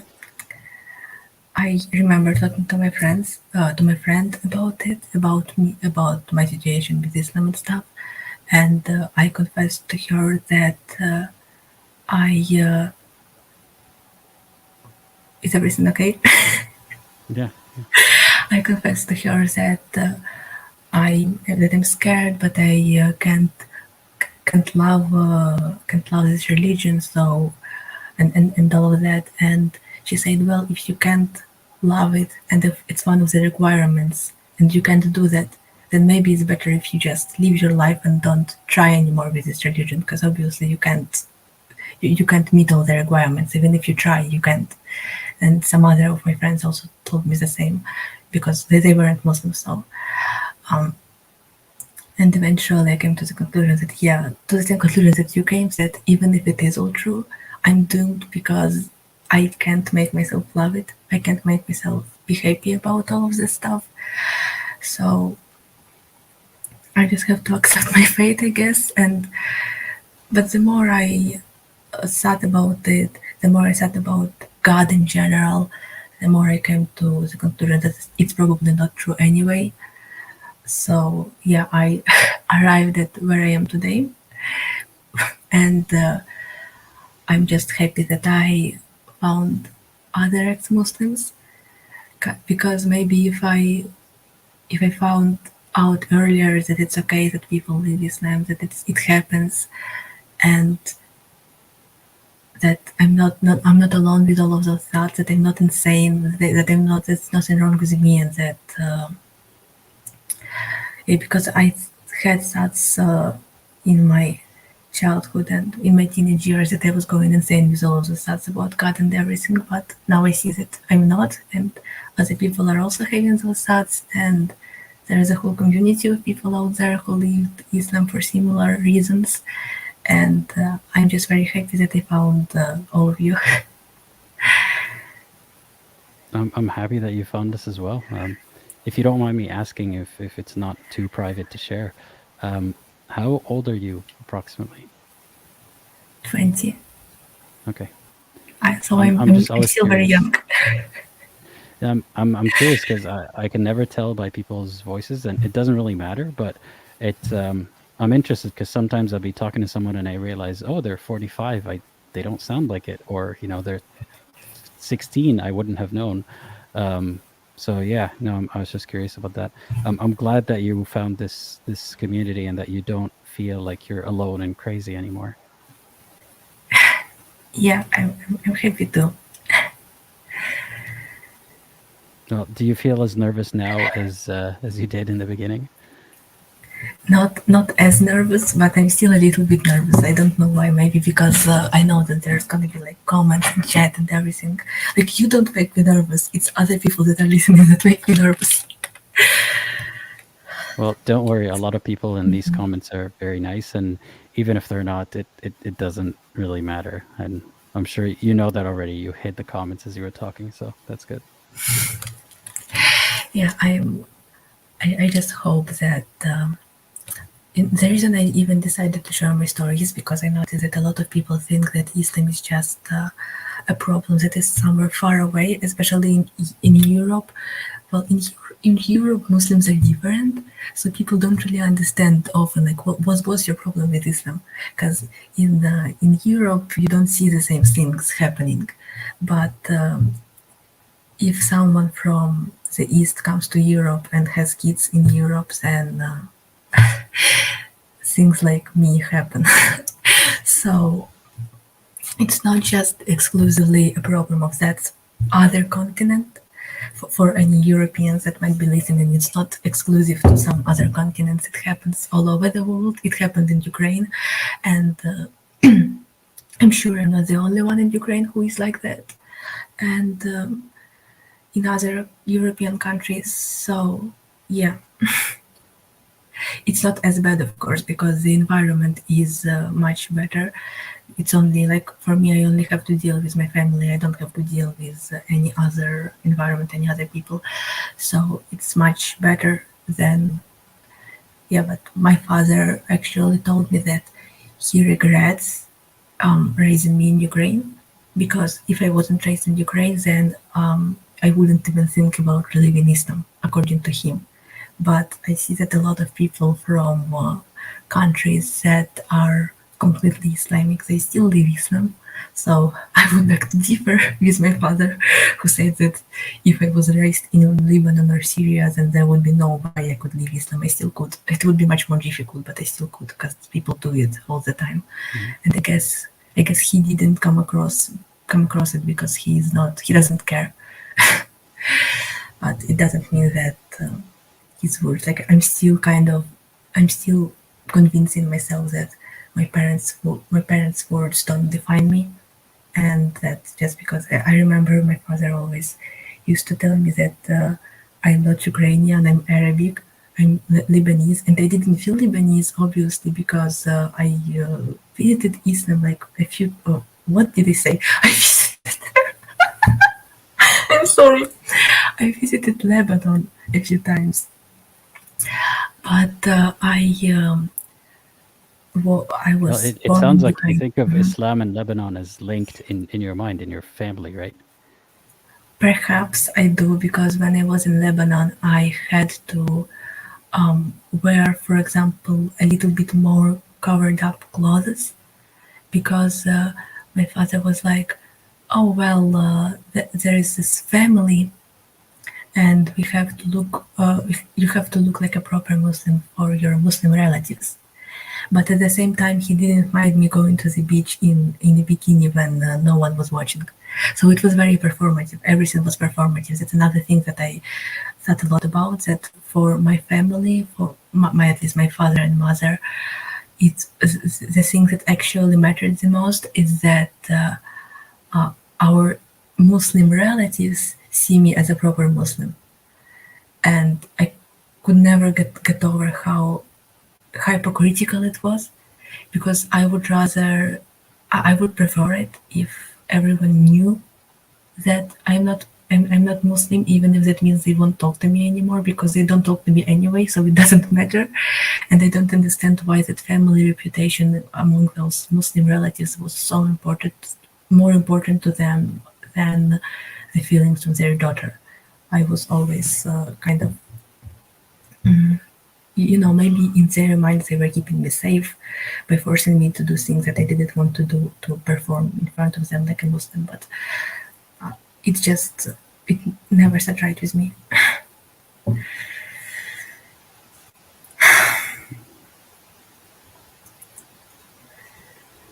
That's and I'm glad that you shared your story, because, like you said, it's very important for people to know how, for people to not isolate this problem to a particular geographic region, or to think that, it's far enough, it doesn't affect me.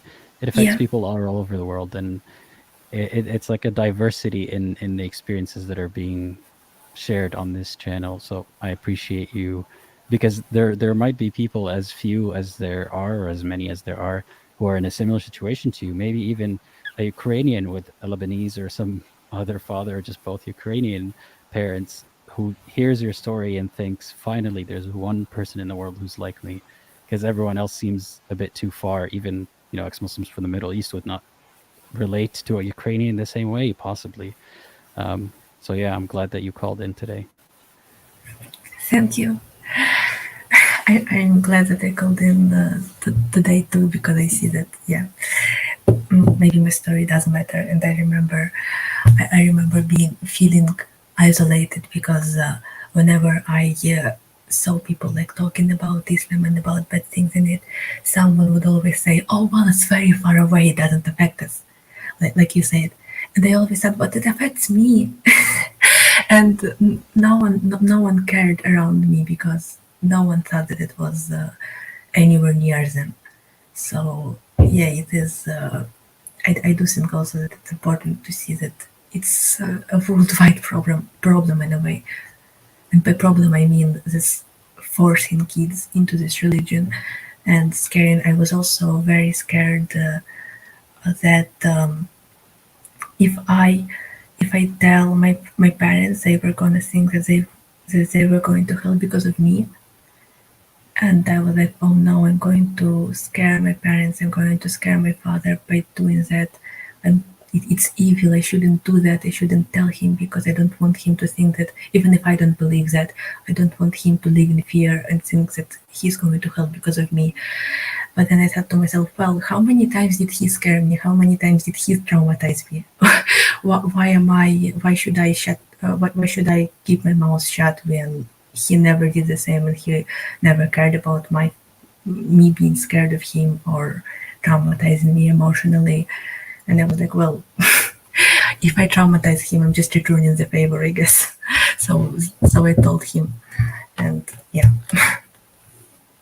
Yeah, that's one way to think of it.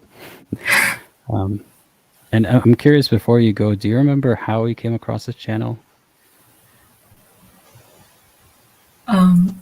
How I came across the channel. How you came across, yeah. or how when was the first time that you ever came across one of my videos or something else? It was so long ago that I don't even remember, because first time I saw any ex-Muslim video was actually not you but Apostate Prophet. And then I think Apostate Prophet mentioned you or something, or in his comments maybe someone mentioned you, and I decided to check your channel out, and that's how I how I found you. And I watched a couple of your videos and I liked them and I subscribed, and then I started showing up on live streams, and now I'm here. I'm happy that you're here. Thank you. Is there anything else that you wanted to share today? I think my mind is empty right now, to be honest, and I think I talked for a long time, so I let the next caller talk. Thank you for having me. Have a great rest of your day. Thank you, you too. Bye-bye. Bye. All right. We have one last caller. And before we get to that caller, I just want to read I want to say something first, and then I want to read a super chat. The caller was talking about how the fear that by telling her father that she doesn't believe in Islam anymore, that she's harming him or making him fear her going to hell or him going to hell or something of that sort, or traumatizing him. And her way to deal with that was to think that he has already transgressed against her a lot, and that may be true, and it may help in that scenario to think of it that way. But I want to say something for all the people who maybe their fathers didn't, misbehave towards them, that are held back by this fear that they would be harming their parents or whoever else by telling them that they don't believe anymore. Don't let that be the barrier, that they didn't harm you and now you're harming them, because you're not harming them by telling them that you don't believe anymore. Even if there is harm that befalls them, that is a result of their belief system. I don't know who it's not really productive to pin the blame on who harmed them, but it definitely won't be with you. It'll be somewhere up the stream with, I don't know, their parents teaching them the religion, Muhammad coming up with the religion, his followers. But if you telling someone that you don't believe anymore and you want to continue living your life not by their rules, if that causes them psychological distress and harm, that's not you. That's the religion doing that to them. And it is valid. It's valid to be afraid that they will be harmed by your coming out, but it's not a result of your action. It's a result of their underlying belief system, which is one more reason to inspect such belief systems, because it's all well and good when it's about praying to God after a tragedy. But if it actually keeps people hostage out of fear of hell and out of fear that their loved ones are going to fear hell for them and so on, that's a harmful aspect of it. But it's not your fault for coming out to them. So I want to read a couple of chats. Mark says, I've been subscribed to Apostate Aladdin since around 1,300 subs. Was recommended by the YouTube algorithm. Well, I'm happy to see you still here. That was my channel grew 10 times since then. I'm very happy about that. I'm glad you're here. Stars Eternal, thank you for the super chat. Meant to say she forgot to send the actual message. I love what you do, Aladdin. Well, I appreciate that, and I appreciate what you're doing right now, and I hope that you can focus your energy on yourself and helping other people like you already are. And I hope you get recognition for that. Okay, I will get to the last caller today. Ebrahim, I hope you're ready. I am adding you in 3, 2, 1. Hey, how's it going? Hey, Aladdin, how are you? I am doing great. What about yourself? You're the man, I tell you. I say you always want to know how we found you, I'll be honest with you, since the social media flying around, I was just flipping, one channels to another, and I found you, and you just popped up in one of the YouTube I was watching. And initially, I thought you were very boring, You reminded me of like one of the computer wizards. You know what I mean? Uh, I tune off, and then I came back to you, and I started watching. Then I equate you with the likes of, say, Dr. Phil or Oprah. Great listener. Unlike all the others, guys on the channel, channels, other channels that I don't want to mention the names. I tell you, you should be on television, to say the least. Well, Anyway. thank you for that. Yeah, I appreciate that. So let me say this to you, what I believe in first, okay? I believe in science over superstition. I believe in reasons over revelations. And I believe in facts over fallacy. Okay. Just a few weeks ago, we all witnessed what happened in Turkey and Syria, the catastrophe. So as I was watching all these buildings falling down, killing people, I saw people on the road, on the street, screaming, Allahu Akbar. Well, I said to myself, what the hell they are praising Allah for? I mean, this is supposed to have been created by, as they believe, by the supernatural God. I cannot imagine why they were praising, why people were being annihilated and killed in front of their eyes. So that's one thing. So let me tell you, Aladdin, how I got into this. Has to do with 9/11. I work in financial district, Wall Street. 9/11 happened. Boom. When we heard these boom, we all walked to the street and we watched. I didn't see the first plane, but I saw the second plane hit. Then people around me looking up and saying, wondering who hit us. Some were saying Russians. Some were saying China. Some were saying North Korean. But after second plane hit, I said to myself, I know who was behind it. My brothers, terrorists, Muslim terrorists, jihadis. How did you know that? I just felt it. I've been watching it. I've been studying this for past 40 years. And I tell you why in the next minute. So as I watch people, and believe me, Aladdin, it wasn't easy to watch because, seeing people jumping to their death while I was right there, a few blocks away watching. So we gathered and we got together and then we wanted to help. And guess who was there to help us? It was a Hasidic Jews from Brooklyn who came up because they had experience such as dealing with terrorists in Israel. So we got into the bus. We drove as close as we could to the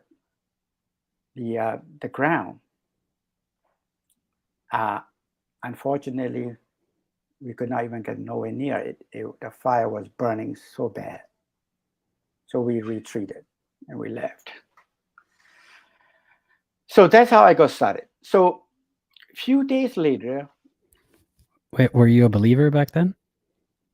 I'm not. I was not a believer back then. Not at all. So were you ever a believer at some point? I was a believer through my childhood until I was in my teens when I came to United States as a student. And I tell you why. So I just want to finish this thought. Mhm. So as I was riding F train a few days later, and it was not crowded, it was late at night, and there were a couple of guys, black guys, sitting there near me and next across, and one guy saying to the other, and I never forget that. He said out loud, "Hey, you know what? I don't give a fuck what these people believe in. They can believe in a tree, they can believe in the shoes, they can believe in a jellyfish, or they can believe in a rock. As long as they don't pick up the rock and throw at me, I don't give a shit." It really hit me. That's what it's all come down to. So that is the main reason I'm talking to you, Aladdin, because I don't want to be silent anymore, because I saw too many ugly things in my life. So going back to what was a wake-up call for me was 42 years ago. I was in college, and one of my closest friends was the Iranian guys. We worked together in the kitchen, frying shrimp for the cafeteria, and we come home, we come back to the room, we hang out. Sometimes we hit the bars, enjoy it. But that was in 1979. And then when we were watching the television, we saw the Ayatollah Khomeini's funeral. And then I saw people were jumping up and jumping and leaping to get hold of this casket, just to touch it. To a point, they were being violent, some of them were beating up each other. So I turned around and said to my friend, and I said, Iranian friend, he said, "What the hell is going on here? Fighting over this old man?" And all of a sudden, my so-called friend turned around, and I noticed a rage in his face. And he wanted to beat me up right then and there, just for saying that. Then I was awoken, and I said, "What is going on here in a religion that I was born into?"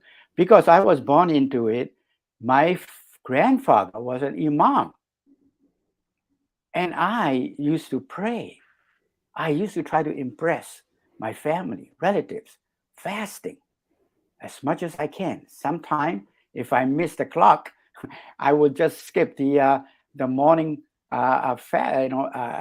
feast, and then I would just go on and fast the whole day. And family around me would praise me and compliment me for doing that. And I was just barely 10 years old. So that's the way I grew up. So when I ended up in the United States in a small town, I would be praying 5 times a day, so and so. And then I moved to another university in Chicago. And then that is what happened. That was a wake-up call. So I started to hit the library and study. And remind you, there was no internet those days. So I studied to as much as I can. And I'm beginning to be more and more skeptical about my own religion. But it didn't begin back then. I will tell you, when I was 16 years old, I traveled to Singapore. So when I was in Singapore, as a 16 years old, I visited a place called Tiger Balm, which is a sort of like a museum made into a cave. So I walked into the cave, and the cave was full of depiction of hell, demonstrating and showing monsters and demons and fire and so forth. And it scared the shit out of me, to say the least. As I walked out of the cave, and I saw the writing on the wall as I exited that says, "Those who do not pay taxes, federal taxes, will face the similar condemnation, similar hell." that really got my attention. And it is signed by the government of Singapore. So I was 16 years old. I started to begin to think that, wow, this is one hell of a technique of scaring the pants out of people, using hellfire, hell, what will happen if you do not follow or conform to what they need, what they wanted. So be it as it may, that was back then. So I wanted to say this to you. As I grew older, I began to get divorced more and more from my own religion. And I learned more and more. As a matter of fact, as I become more separated from my own faith, unlike other people, I was feeling very enlightened and emancipated. And I was feeling really good. So why should I waste my time moving forward, praying 5 times a day and believing in something that cannot be proven? So the next, I want to tell you what bothers me, Aladdin, about this, my own faith that I grew up and I was born into. I will begin with halal. I am in the food and beverage industry. So I have an opportunity to visit dozens of facilities and plants. And as I was visiting a few plants, and one of them was a kosher plant in South Jersey. As I walked in and I saw a USDA man fighting with a rabbi for facility not being sanitary and not in accordance with the USDA needs and inspection. And Rabbi turned around and yelled at him and said, who the hell to come to me and tell me this is what we have been practicing and we have been doing in our tradition for past 3,000 years? Who are you to come and tell me? And I noticed the USDA guy shut up and walked away.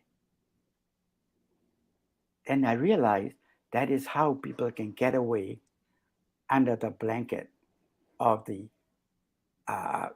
religious, requirements. But then moving forward, I was in another plant a few years later in the state that I don't want to mention, and which happens to be the largest maker of halal meat, halal food. But ironically, the company was owned by a Jewish owners. So when I got there 2 days later, he told me that he wasn't very happy. And I said, why? Because there was an imam from Midwest and his assistant came over and said they needed the halal meat be ready because there was a Ramadan coming up. So my client told him, frankly, I am sorry. My workers, 2 of them from Africa, who does the sabir, which is turning to Makkah and saying the verses La ilaha illallah and then cutting the throat to make it halal, were not available because they were sick. The imam and assistant, he said, don't worry. Tell me where your warehouse is. So he pointed out, and they went in there. And what they did was they opened their briefcase, they pull out the labels, and they stick all these labels on these boxes and said halal certified, even though they were not certified. So they came back to my client, said, it's all good. It's all halal now. and they made the transaction, they exchanged the money, and walked out with the boxes and boxes of containers of meat. Well, perhaps the people who did that, they just know that it's all business, so they just want business to keep going, you know? Absolutely. And that's exactly what is going on in one of the most holiest city in a country in the world, Saudi Arabia.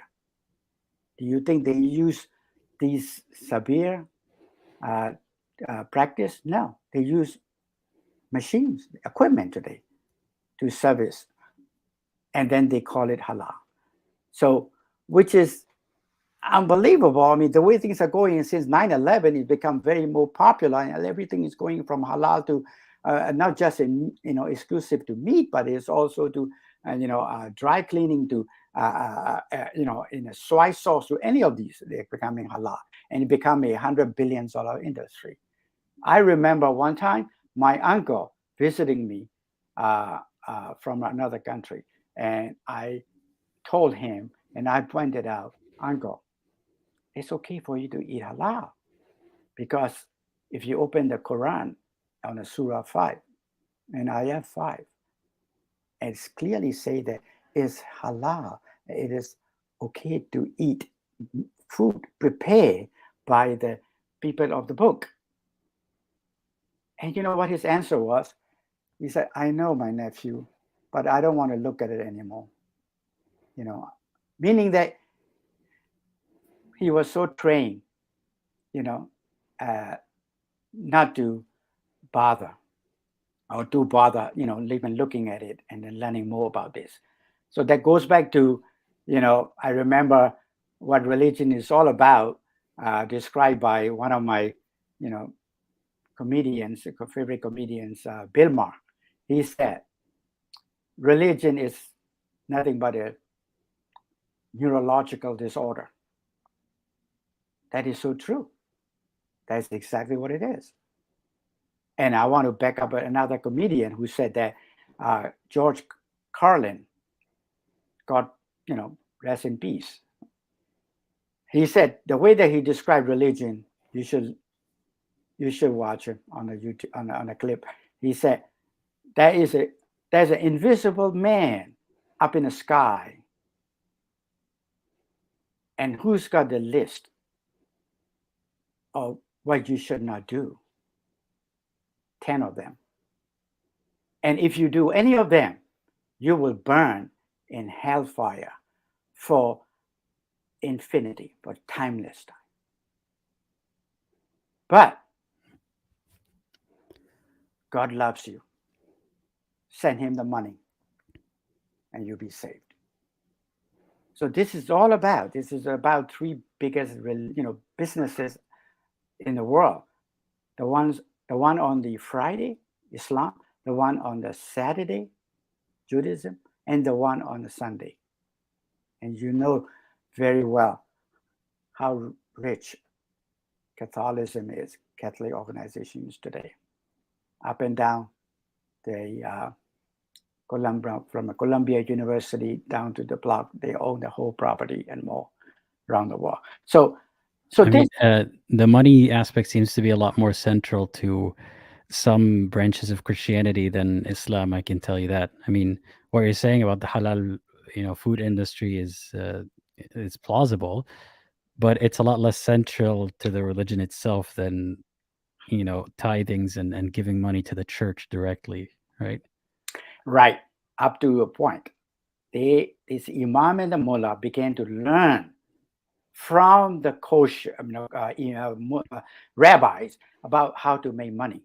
So now everywhere, everything you look has become kosher. And Muslim around the world are being duped into buying all things kosher. I mean, kosher is similar to halal, except for absolutely. And the Muslims are allowed to eat kosher food, kosher meat. But now the mullahs and the imams have become so empowered, they are now, some of them are beginning to say that now stick to their own halal. So now that's what it is. Now, I was telling you about what bothers me. So the next step is what bothers me is Ramzan. As I told you, I'm in the food industry. Okay, so one of my clients, who also happens to be a Jewish, believe it or not, is one of the biggest makers of the yogurt. Yogurt is not like the Chobani yogurt or Greek yogurt. It's a yogurt that is usually used for cooking. Very popular, not just among Pakistani or India or Bangladesh, but also Middle Eastern too. He told me that every time Ramadan comes, his sales revenues goes up more than 30%. So that goes to show that Ramadan is nothing but a joke. People eat more. They gain weight. You know that. They eat more, and the whole society, the countries, become unproductive during this month, the whole month. I mean, there's a lot of talk about the benefits, the health benefits of fasting, but I think they're all often misquoting a different kind of fasting than starving all day till the sun sets. You know, whatever duration is determined by your geographical location, and not drinking any water, and then at the end, you know, excuse the term, but like pigging out at the end of the day and doing it again tomorrow. I don't think that's health benefits at all. No. Absolutely not. I could not agree with you more. Hmm. Let me talk to you another thing that bothers me most. It's hijab. I can't imagine that we men are being accused of getting aroused for seeing a strand of hair of a woman because they cover their hair. You know, as a man, and I as Hey, a sorry, your audio is cutting out. Can you say that again? Can you hear me now? Yep. Okay. As I was telling you, that you and I know as a man, what arouses us most is not the hair. The most erotic sexual part in our body is not what we have between our two legs, but between our two ears. It's in our brain. So all over the country, in the world, women are duped into believing that just because they cover their hair, the men are going to respect them more. And it is a badge of honor for them. I tell you, there are more women being sexually assaulted in Muslim countries, in spite of their wearing hijab, than if you look at the Western countries.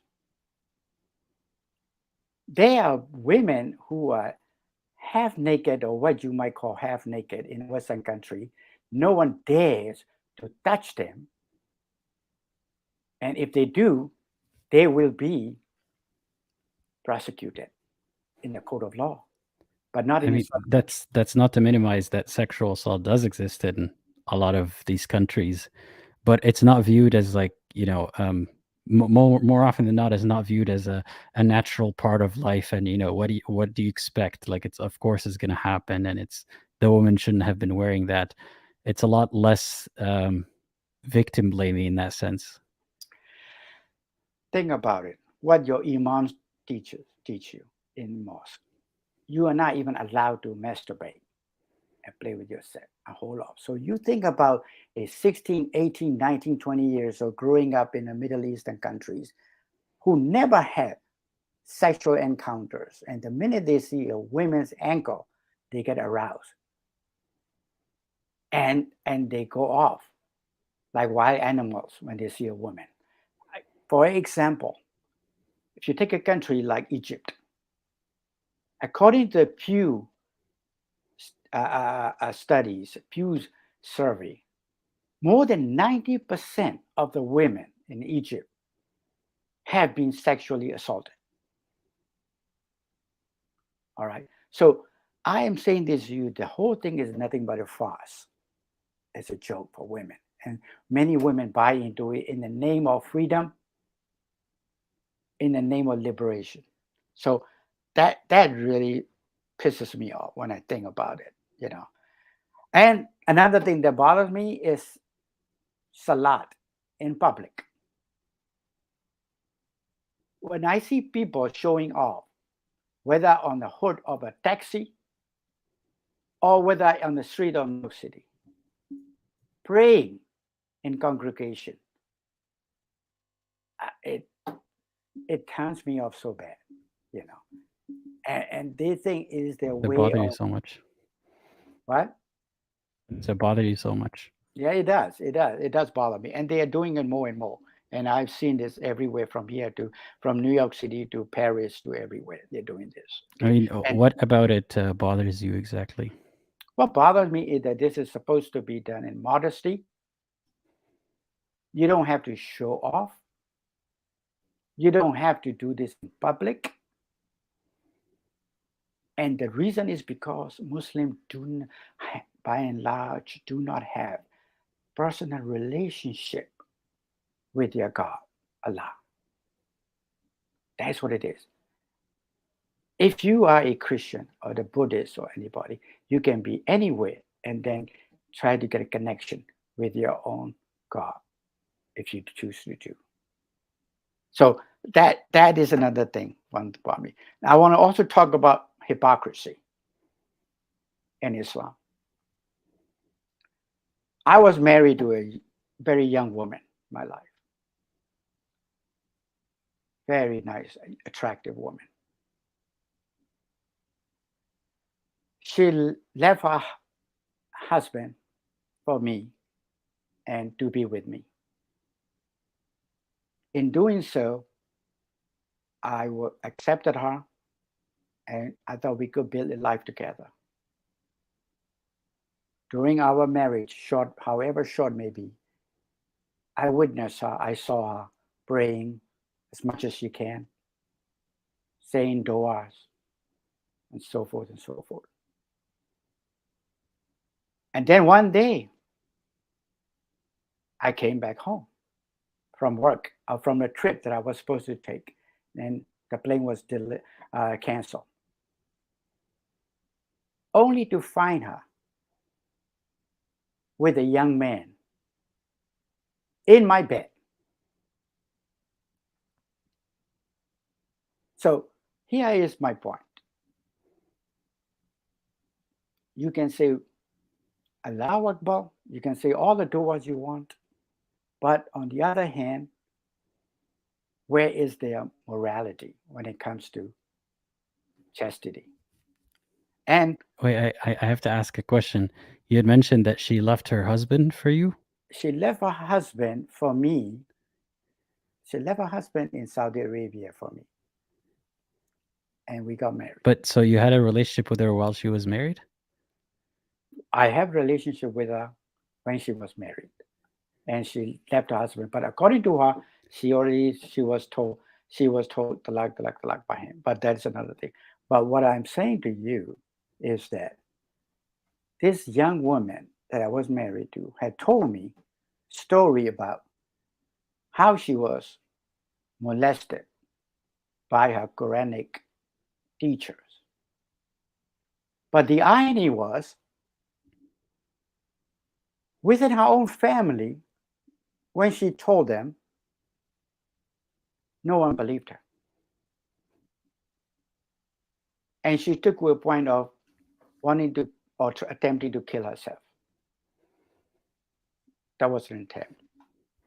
So that may all be true, and it doesn't, like, someone who has been through trauma might also be a cheater. That could also happen. But I'm curious about if you notice that do you think you crossed any lines ethically in your relationship with her? No, I don't think so. I tell you why. Because by that time, I already said goodbye to my own faith. But at the same time, she had me believe that she already was divorced. That's what she had told me. She was not part of it. The man that she was married to was already in another country, Saudi Arabia. She's here.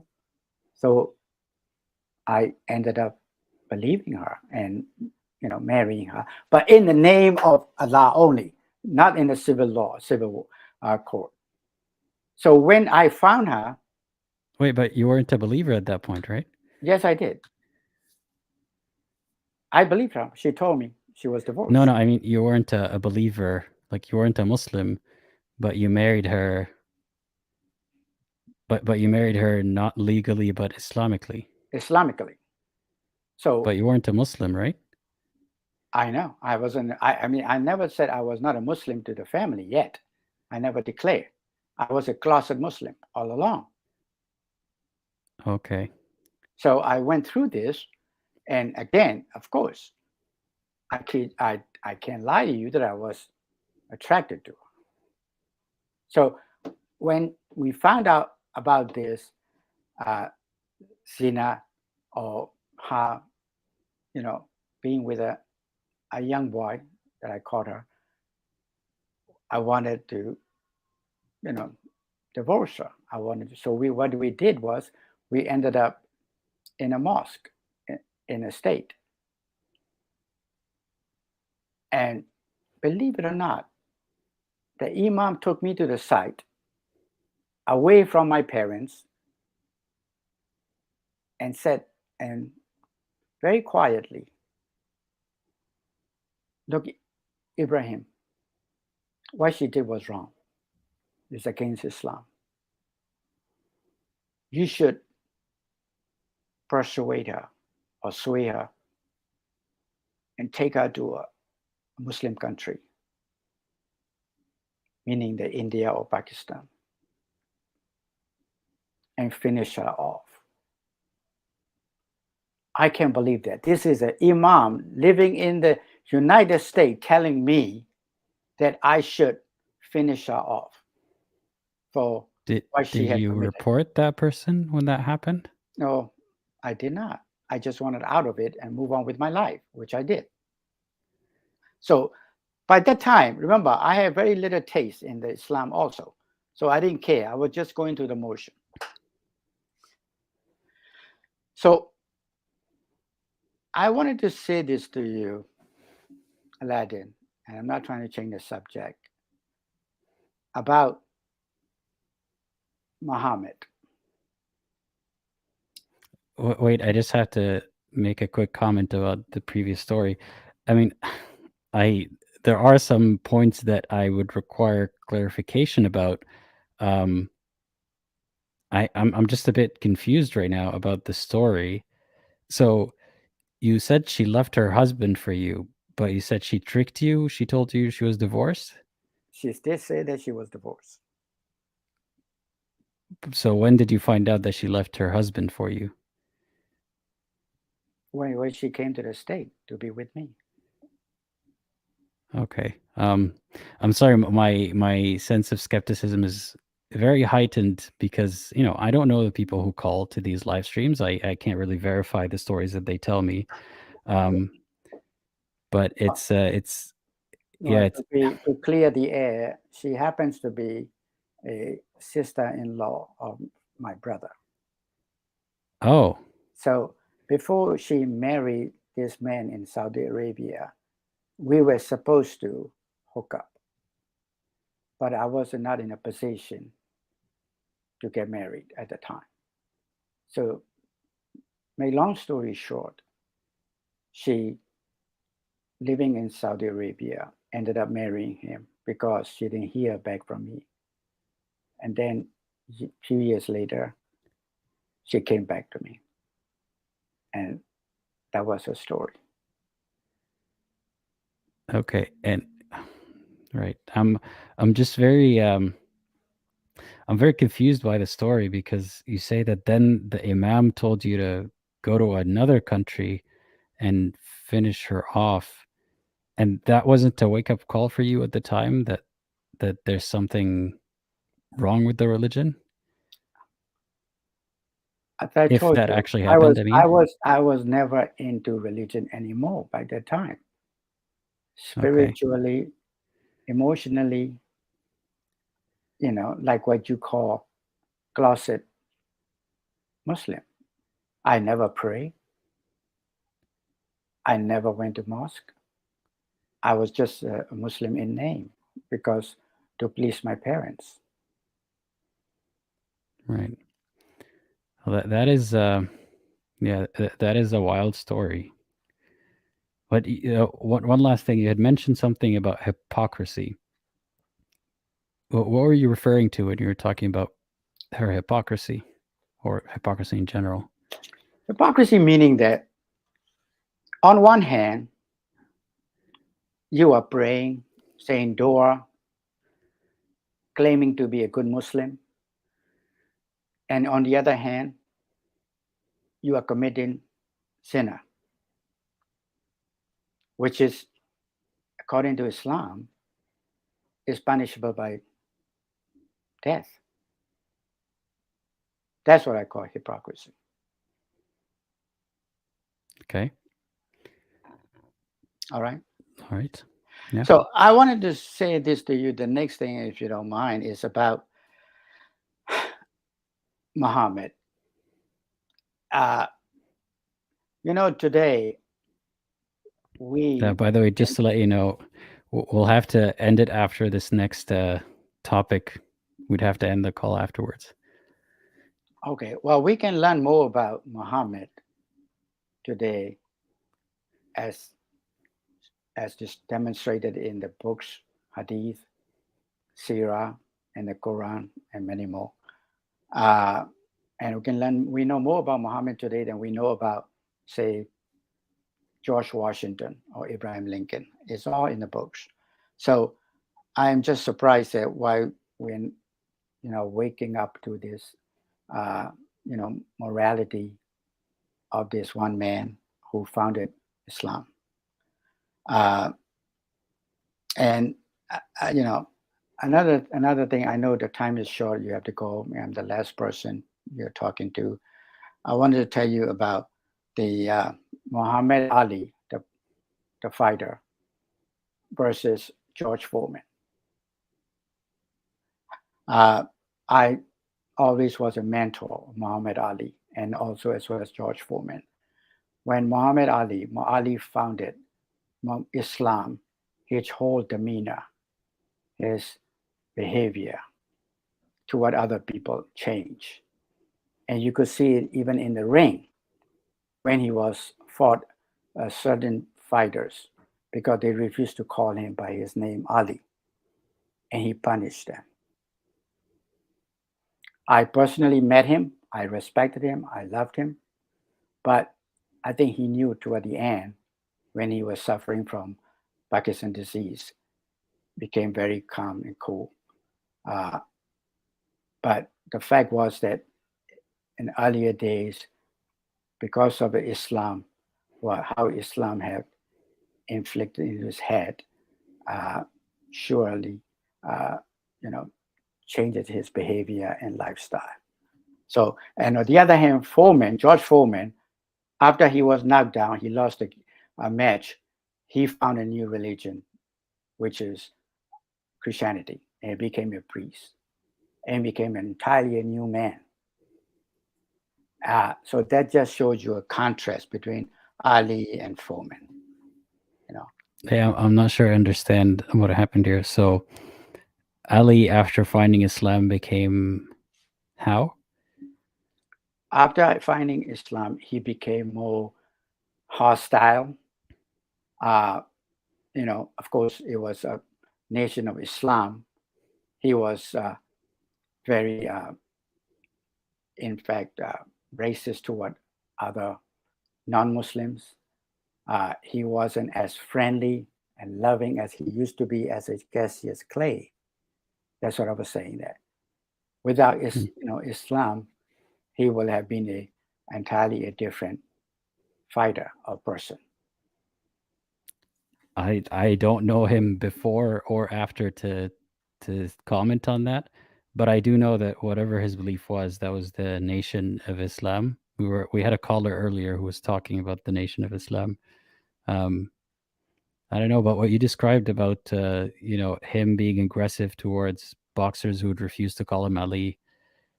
I don't know if that would be. I don't know if I would criticize that aggression. It seems like I don't know where it stems from. Maybe it has to do with a lot of racism that he faced. Maybe he's taking it out on these opponents in a safe space, which is a sport where you're allowed to beat other people.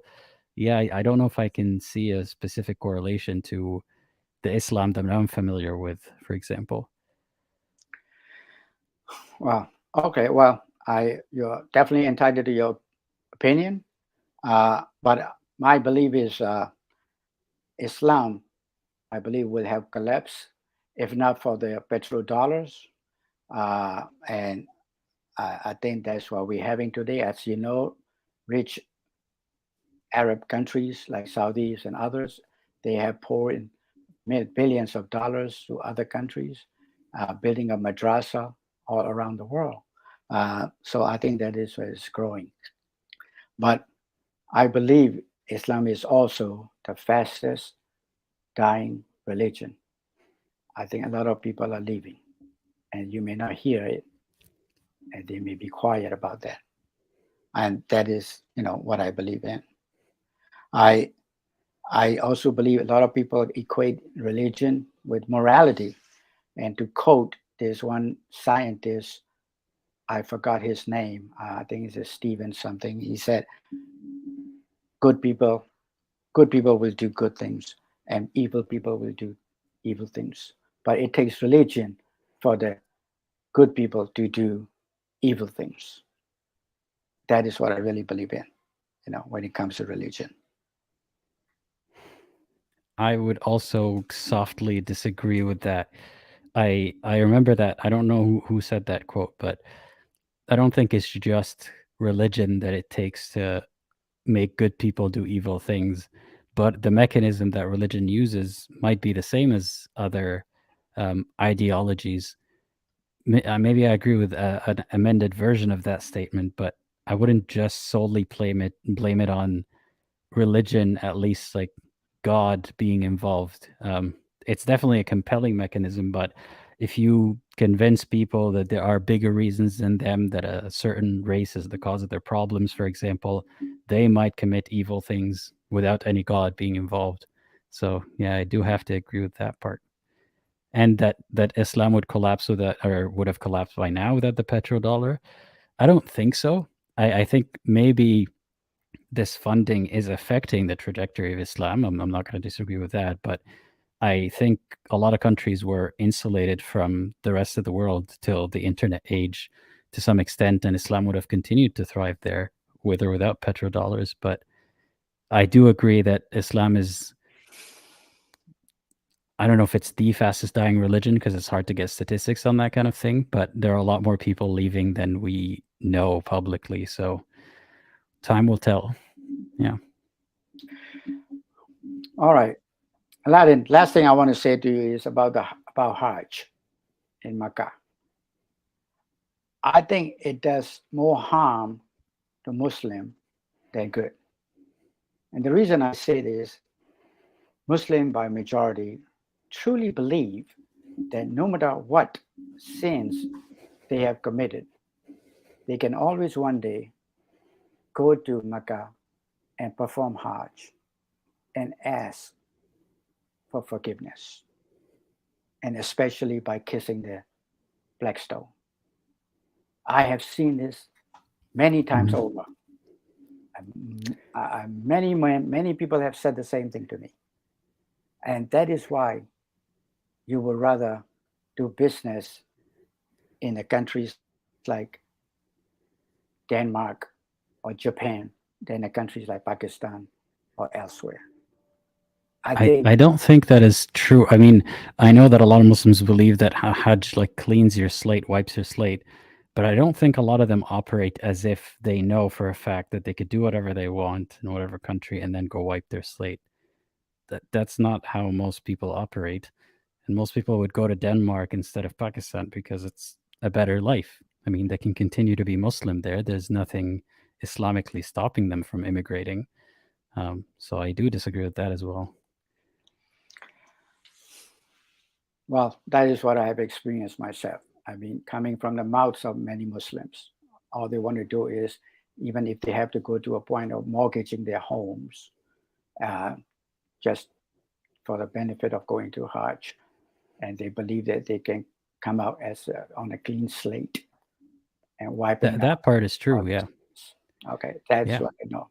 I mean, No, I know that a lot of Muslims do spend their life savings just for that opportunity, and not for nefarious reasons like, I'm going to do whatever I want and then go wipe my slate. But a lot of people do believe that you have to do it if you can afford to. And if you can afford to, can stretch to whatever meaning you think. I mean, if you can use your life savings and do it, then you can technically afford it, I guess. And I do feel bad that a lot of people spend money on it, even if it might be spiritually fulfilling to them, or they might see it that way. Who am I to say? I mean, for some people it might be worth it, but for a lot of people, when they stretch themselves thin to go do Hajj, I do feel sad that they have spent their resources that way. But who am I to tell them how to spend their money? all right. Well, to sum it off, I just want to say to you, before I let you go, and thanks for taking your time, is that about the slaughter eat, which is one of the things that bothers me also. Because I don't think we can get into another topic at the moment because I do have to end the call. So, yeah. All right. Thank you. I appreciate that. Yeah. That's fine. Have a great rest of your day. Yes. Bye-bye. All right. Well, thank you everyone for watching so far. I appreciate you being here. We had a lot of interesting callers today, and the last call was certainly very interesting as well. And I'm not able to make any statements about whether someone was telling the truth or not, because I really can never know. But it is my responsibility to sometimes, ask questions and probe a bit. And I just want to make it clear that just because I let someone share their story, I'm not saying that I believe everything they're saying. It's different when there's nothing suspicious about the story, or if, there's no reason for a person to lie about it. But sometimes, yeah, you never know, is all I'm going to say. So take everything on this live stream with a grain of salt. Not everything, but anyhow, I hope everyone enjoyed. I'm glad to have done this, and I'm glad that we are ending the live stream at 3 hours. Usually we've been going for a lot longer. Thank you all, and I'm sorry for anyone who couldn't join today. Hopefully I will get to add you to the live stream in the next week or so. Ramadan is coming up, so I'll try to do more videos and live streams to keep you guys busy and entertained. And as always, think critically and think for yourself. And I did not prepare an outro for this live stream, so I just wanted to thank everyone again who is a YouTube member or a patron for their contribution, and I wanted to give them a shout out before we end the live stream. So thank you all. I appreciate your help, and thank you everyone again for watching. And as always, think critically again and think for yourself. Bye-bye.